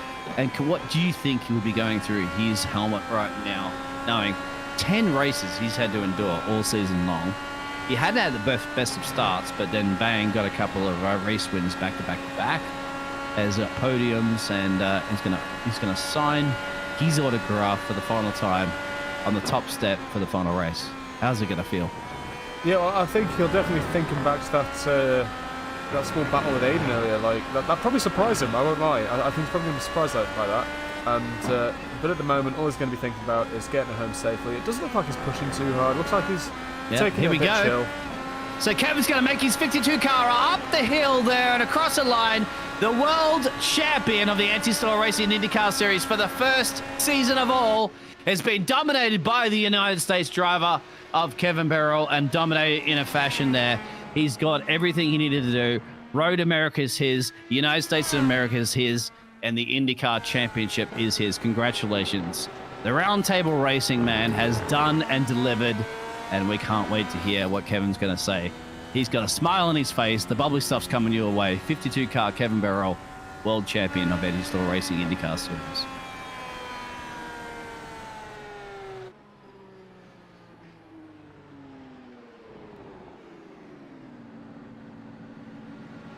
You want to see me get a couple of donuts for sure? Yeah, I absolutely want to see it. Get your cameras ready, everybody. Get your cell phones out there and get ready to take some photos because Kevin's going to give us a show. Mate, Kevin, you don't have to return that car right now, mate. It is non-refundable. You get a new one next season. Look at that beautiful livery he changed recently during the season, isn't it? Started on pole, got the race win, and I'm not quite sure if he has the fastest lap or not, but it doesn't really matter to him at the moment because he's got the Drivers' Championship. We're going to have a little bit of a showdown here. For sure. Aiden Young. Absolutely amazing, isn't it? I was very, very impressed with Aiden. Doesn't have fastest lap. I think Benoit has got Aiden's fastest doing lap. burnouts, of course, I think, next to him, but you're right. Look at this. What a way to wrap up a fantastic series, isn't it? Yeah, absolutely. And amazing. we're still waiting for Kevin. Kevin's just sitting there at the moment going, you guys do your burnouts, but let me sign my autograph. Kevin, can you give us a 52? In burnouts, the number 52. I mean, I know he's skilled enough to do that, isn't he? Could he? Aiden Young does some burnouts, of course. Aiden has to be very impressed, isn't it? That's the best performance I've seen from Aiden Young all season long. Absolutely. So it's American domination, 1-2. And the French driver, of course, is Robin, gets that 7 positions gain. Here There we we go. go. Kevin gives us some burnouts. You should definitely give us some burnouts, Kev. Don't you stall it like Lewis Hamilton did in the Las Vegas pre-show. Here we go. Kevin won't do it. World champion of IndyCar in anti-stall racing and autographing his name into Road America. Yeah, so from my calculations this time, it appears that I think Hakon has managed to keep hold of the P2, but Benoit stole the P3 from Kevin Stam. Which makes Kevin P4. And we'll have to let the stewards do the rest of the working out later on. Because my brain can't take it. But yeah, that is what I think is going to happen. Obviously, we'll publish the finalised results later on. And obviously, prizes will be awarded within the coming week as well. We're usually pretty quick on that. So just hold out for a message into your inbox and they will come flying towards you. Gonna try and get hold of Kevin to drop an interview. He's always been fantastic in interviews, so let's see if we can hear something from him. Oh, we'll kidnap Kevin if we have to. Absolutely. Kidnap Aiden, we'll kidnap Robin, we'll kidnap everybody. I still won't understand why we call them kidnapping, because it's adult napping. We will borrow these drivers for an interview. How's that? That's a kind of word to use. For the final time this season, before the IndyCar season. Remember too as well, Gerald, that we know that some of these drivers also drive in the other series. Final results for us to go through, for you to go through, my friend. Actually, no, I know you're going to be doing busy. Kevin Beryl wins this race there for the round table racing and wins the whole series, the championship, all done and dusted there for Kevin. Aiden Young, fantastic drive there, 427 car, and he's best result all season. Robin Dummel does a great job there for the P5 there for the Darken Racing team there. And Harkin Grabstab second in the championship there in 4th place, just missing on the podium for the bubbly stuff, but did a fantastic job all season long. Benito Flavier there for the French driver has been brilliant there for the TX3 series there. Kevin Stam, of course, one of the men's behind the scene there, always delivering when he needs to deliver. Any Tapman, Frankie Francaccino there for the Spaniard. Paulo Lopez, a little bit down on his results, but Paulo Lopez is a fantastic carry, the 88 car. Sylvia Lazar, of course, race winner before there for the TX3. doing a good job in the top 10. Kay Ledger, not bad for the Australian to come back there, even though a lap down there for the P3 car. Alec Boss, Alex Richardson, Brody Maynard for his second race here in the IndyCar series. Matteo has been doing a good job for the Darkin Racing team all season there. Not the result he wanted, as well as Leon in P16. Danileo Piazza to the Italian driver, Old Dogs Racing. We saw having a little bit of an incident earlier and still bring something home there. And 17 and 18 rounds out with Eric Lambombard there for the other US driver. The 96 car will wrap out the top 18 drivers for the final race of the season. We'll get some interviews in here pretty much right on the dial. Champagne sprayed everywhere at the moment. Absolutely, Gerald. What an exciting way to wrap up a season of 10 tracks. As I'd mentioned a little bit earlier, didn't I? We did a few freaking flyer miles, to be correct. 6,463,000 miles we've flown in all the tracks this season to end it up right here, right now. Yeah, so we're joined by our top 2 drivers today, which is Kevin Birrell, Aiden Young. So first of all, I'm going to go to Kevin. Congratulations for winning the Anstall Racing IndyCar Series Championship. It's been absolutely fantastic following you along today and in all other races. What are your thoughts of today?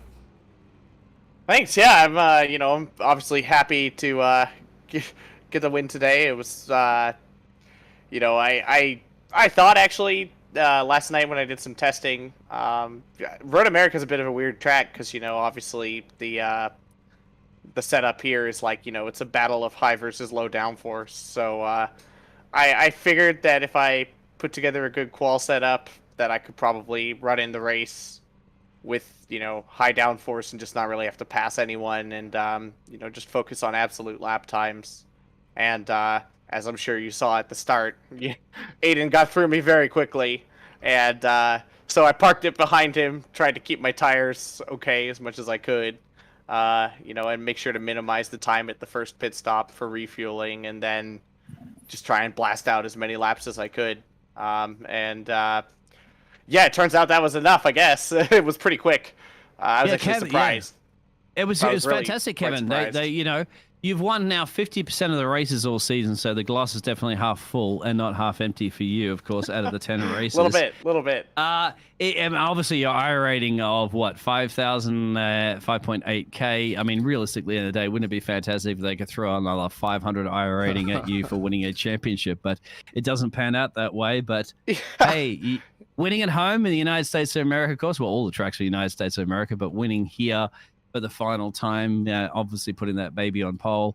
Yeah, I like Road America too. It's a really fun track. The trophy's yours. You also get €50 in your pocket there as well. Yeah, it's actually, I think, I was gonna say it's the first money I've won in iRacing, but technically just a couple days ago I did win $3 for qualifying for the Open Wheels 500. So big huge pro esports winnings there. So big winner there. But yeah, no, I'm really excited. And this season, was really good. I initially decided I wanted to join because I looked at the schedule when you guys first posted it, and it's pretty similar to the, IndyCar iRacing series. It's like, wow, it's kind of like running the IndyCar iRacing series in fast forward. It's like there are no gap weeks. It's every week. Straight back to back. The length of the races is pretty similar to IIS most of the time, and the schedule is like pretty much all IIS tracks. So, it's short too. Remember, because it's only the 19th of November. We started back in Indianapolis. Ending on the 21st of September, 19th of September, and the 21st of November. We're ending. It's like the greatest hits of IIS, and I really wanted to work and make sure that I could. Obviously, I'm looking forward to IIS next season, not next season, but come March, I guess. And, I wanted to just see if I could really push myself to work on building up setups and just consistency overall. And had a bit of a little sketchy start to the season, I guess. But, after a couple races, it sort of made up for it. Well, made up for it, and I figured things out. Yeah, win, podium, win. Yeah, so real quick there, mate, any massive shout-outs you want to say? Because obviously, you're the man. I've seen you, obviously, I mentioned over and again, the top 10 highlights of iRacing. You're going to see Kevin in there. Yeah, see you, All Kevin, right, again, pop in in. Store Racing. So my final question, well, hopefully you'll be back next season. And what shout out would you like to shout out to everybody? Yeah. What motivated you and what bring you to get another race victory for another Yeah, well, championship? definitely, shout outs to the guys at Team Watson Racing and Team Watson Racing Setups. I'll be, provisionally at least, building some setups to, sell through them in the future for, 2023 S1 and IIS as well. Hopefully give people a chance to, try and become competitive in IIS. And, of course, to Nick Sudik, who I've, known for a long time. Has done some of the broadcast stuff for Indy Open. Adam Crane, of course, the IIS many time now champion. He's helped me out many times with, he was one of the first people when I was running, IndyCar at all to even like really talk to me and just not even just give me advice, but like just any support or encouragement really from pretty much anyone in the IndyCar scene at all. So, huge thanks to him, of course, and to Zach here, my faithful spotter and crew chief. Was not here today, but was here through part of the season, and obviously is always supporting me in Indy Open and IAS as well. Yeah, I mean and of course the guys at Distinct GG, my Gran Turismo team, and we're now of course we've looked at putting together more of an iRacing effort since Gran Turismo 7. Maybe not the game we hoped it was. So, yeah, we're definitely looking at stuff in the future with LMDH and some other cars there too. So, Congratulations. Yeah, I mean, Yeah. it's been great. And also, unfortunately, I don't know that I'll be able to make next season because I am like about to wrap myself up in a big international move to Tokyo. For like the that's next right. year Yeah, onwards. Now, I will say, like, that doesn't mean I'm not interested necessarily in the future. Just next season might be really tough. But I'll be lucky if I can even get back up and running by IIS. Well, maybe we'll yeah. talk to Andy Still Racing about having some sort of Asia Pacific league that can wrap in your time zone or something like that. We never know, right? I mean, but Yeah, but yeah. time zones for me, I run in I am. My schedule is interesting, let's just say. So, time zones have never really yet presented a problem to me. I've been running I used to run the Japanese Mazda SOF at what amounts to 5 a.m. for me on a Tuesday. So that was always very fun. Yeah, I'm used to racing at weird times. Let's just put it that way. So yeah, thanks a bunch, guys, and of course, congrats to Aiden today as well. His pace was really good. I mean, when he told me he was like, "I've got the pace today," I'm like, "Okay, let's see it." And yeah, he totally did. He was flying, and I think in the end, I only got away with being as fast as I was. The win looks more impressive than it was because I could get away with running the ultra high downforce set. And if you're not starting on pole or at least on the front row, it's very, very hard to get away with doing that because you just literally can't pass anyone. So yeah. Well, congratulations, Kevin. You are the world champion, of course, for the Andy Still Racing IndyCar first season. Thank you. And well, the Japanese would say omedato, I think it is. Yeah, they would say omedato indeed. Omedato, yes. Thank you very much, Kevin. We're obviously going to go over to speak now to the other US driver that was obviously trying to keep the Norwegian driver at bay behind it. And congratulations there, Aiden. Well, that's your best result all season long, mate. And you put some effort, I'd have to say, in Road America. Yeah, I that was like one of my best races. Trying to keep Kevin behind me, boy, was that tough at the start. But I just kept my head down, focused on what was ahead of me, just kept pushing, never stopped pushing. But then, sometime for pit stop phase, man, I didn't know how the undercut was gonna work, but it definitely worked better than trying to overcut Kevin on the first one because he got in front of me. And then, of course, Hacken, when I came out of the pits, Hacken was out in front of me, so I had to try to run down Hacken, and I knew I had to get past Hacken to try and have a shot at the win, but unfortunately Kevin was just too quick, and hats off to him. He's had an amazing season. It was a pleasure racing him all season, and it's just been fun. He put the pressure on you. Now, I'm saying you're young because you are a younger driver, of course, and a little bit less experienced, a little bit less iRacing numbers, of course, than Hacken. But you're talking about a 4.3K iRacer versus yourself as a 3.1, which is no slouch. but keeping away the man that's second in the championship at bay for a long time, and you guys were tooth and nail overtaking a couple of times and get re-overtaking. How much pressure were you under during that, knowing that, you know, this man's like out for your blood, and you're like, nah, not on my home track? Well, I can certainly say it was a lot. I made a couple mistakes. I locked off the brakes a couple times, and then Hacken just got right back on my tail again. So then I had Mr. Aussie Liam Kerr as my spotter, telling me to defend the inside like a lion. Oh, that's Liam. I yeah. defended like a lion, and I made sure that when he did go for the inside, to give him space, because I don't want to cause a wreck between us, and I want to get no beef in between people, because I like to keep a nice and clean race, and I want to be respected just as other drivers would want to be respected. You did. Is this a sign now of you going in? Perhaps, obviously, if you can, we'd love to see you back to a new season. Is this a sign of you now, the basically the old guards now with the new blood in town, saying, "Hey, I'm here," ending it out like this, bringing it to the champs essentially in the series here, and then saying, "I'm here, I'm representing." Yeah, don't you overlook staying young for the future 2023 series. Is this a new sign of you, Matt? Because I mean, your maturity in this racing has just been picking up a lot. I've seen towards the end of the season, you're just getting better and better and better. Yeah, I've been doing a lot of practice with my dad. He usually will help me with setups before the day before the races. We'll do practice usually all week, and then he'll come and sit down in my room beside me. He'll tell me what to do, and he helps me like that. Wow, this sounds like he's a good dad. I love him.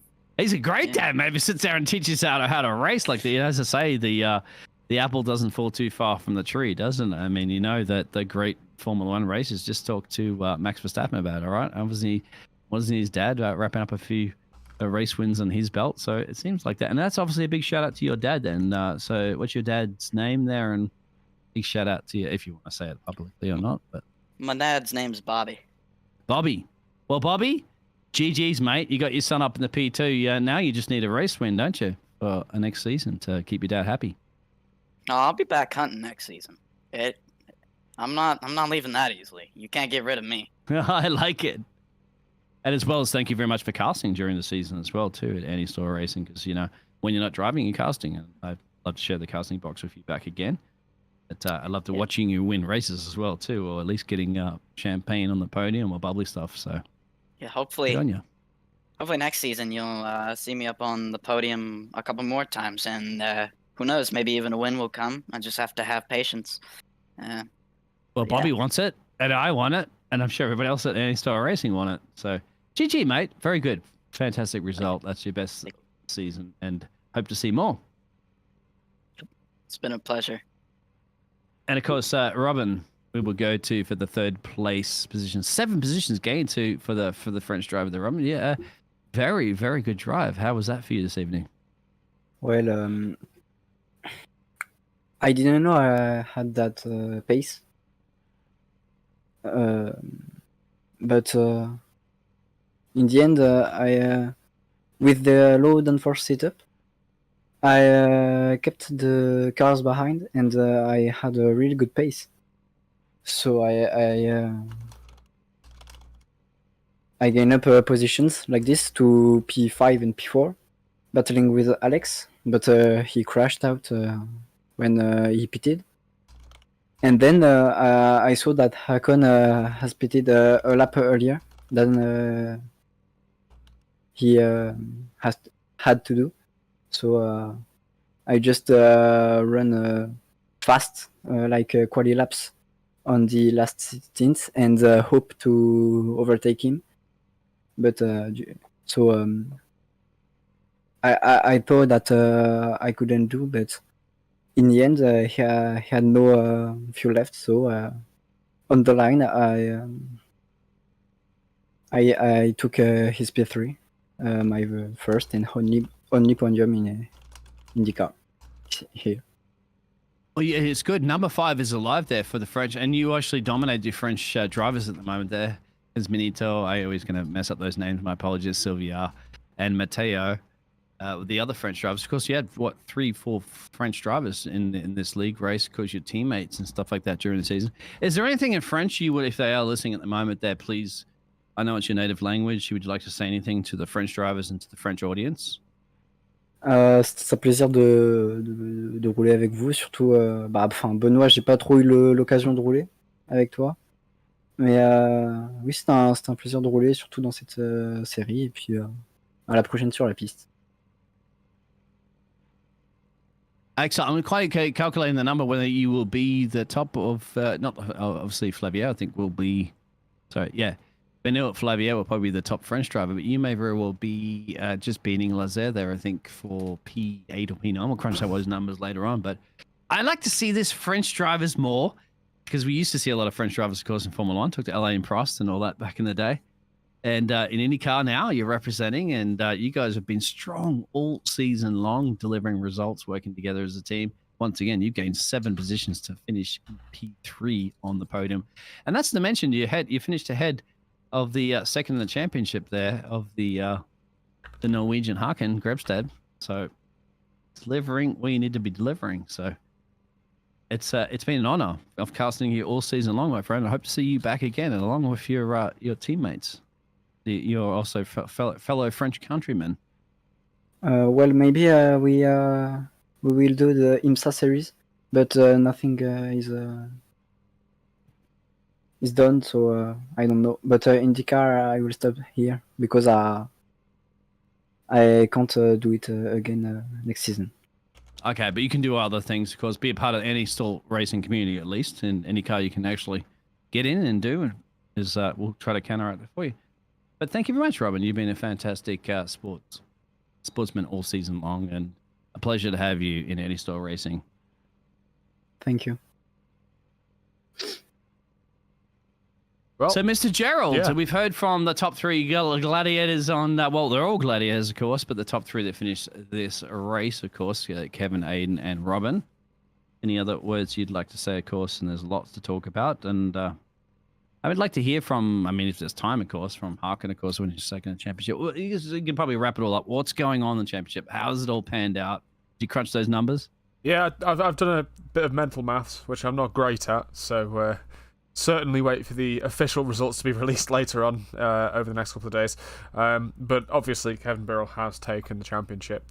I do believe Hakon has still remained P2 with that lead that he has.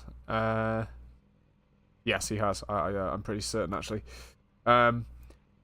Benoit did overtake Kevin Stam for P3 because they were only 1 point apart at the beginning of this race, meaning that Kevin Stam has remained in P4.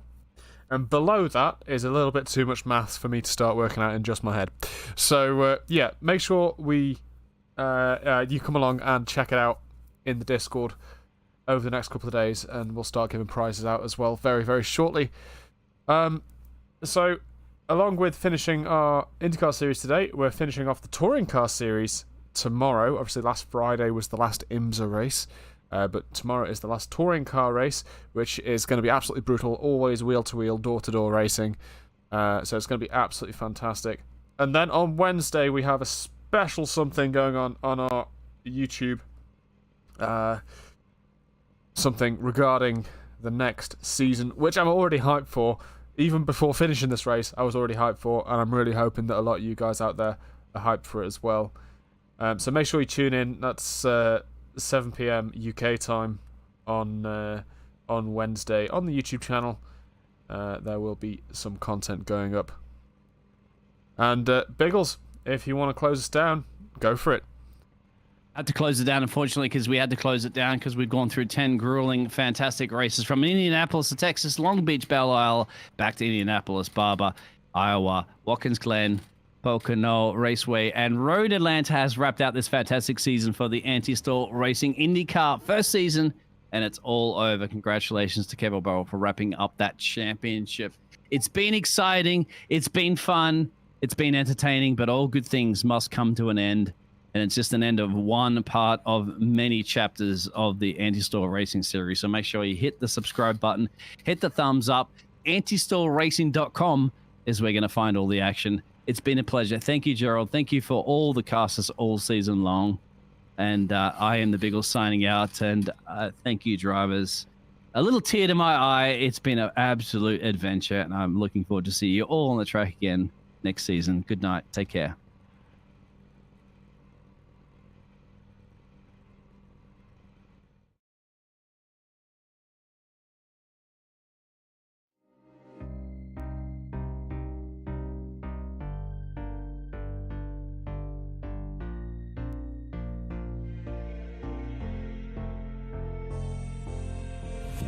Heaven just knows what it was.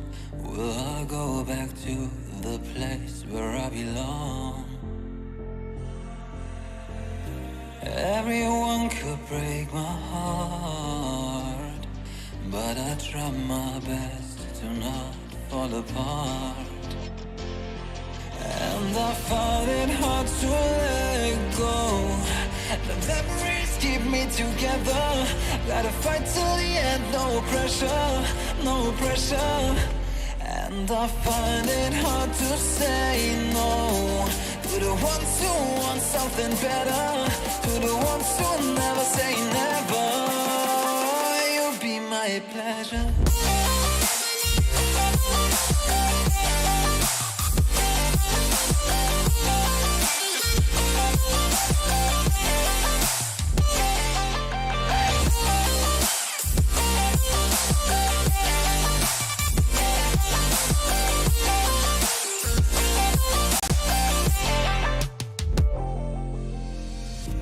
I got nothing to be scared of, because where people live, there is always love.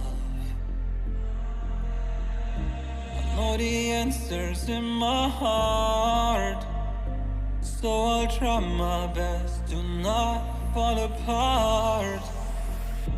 And I find it hard to let go.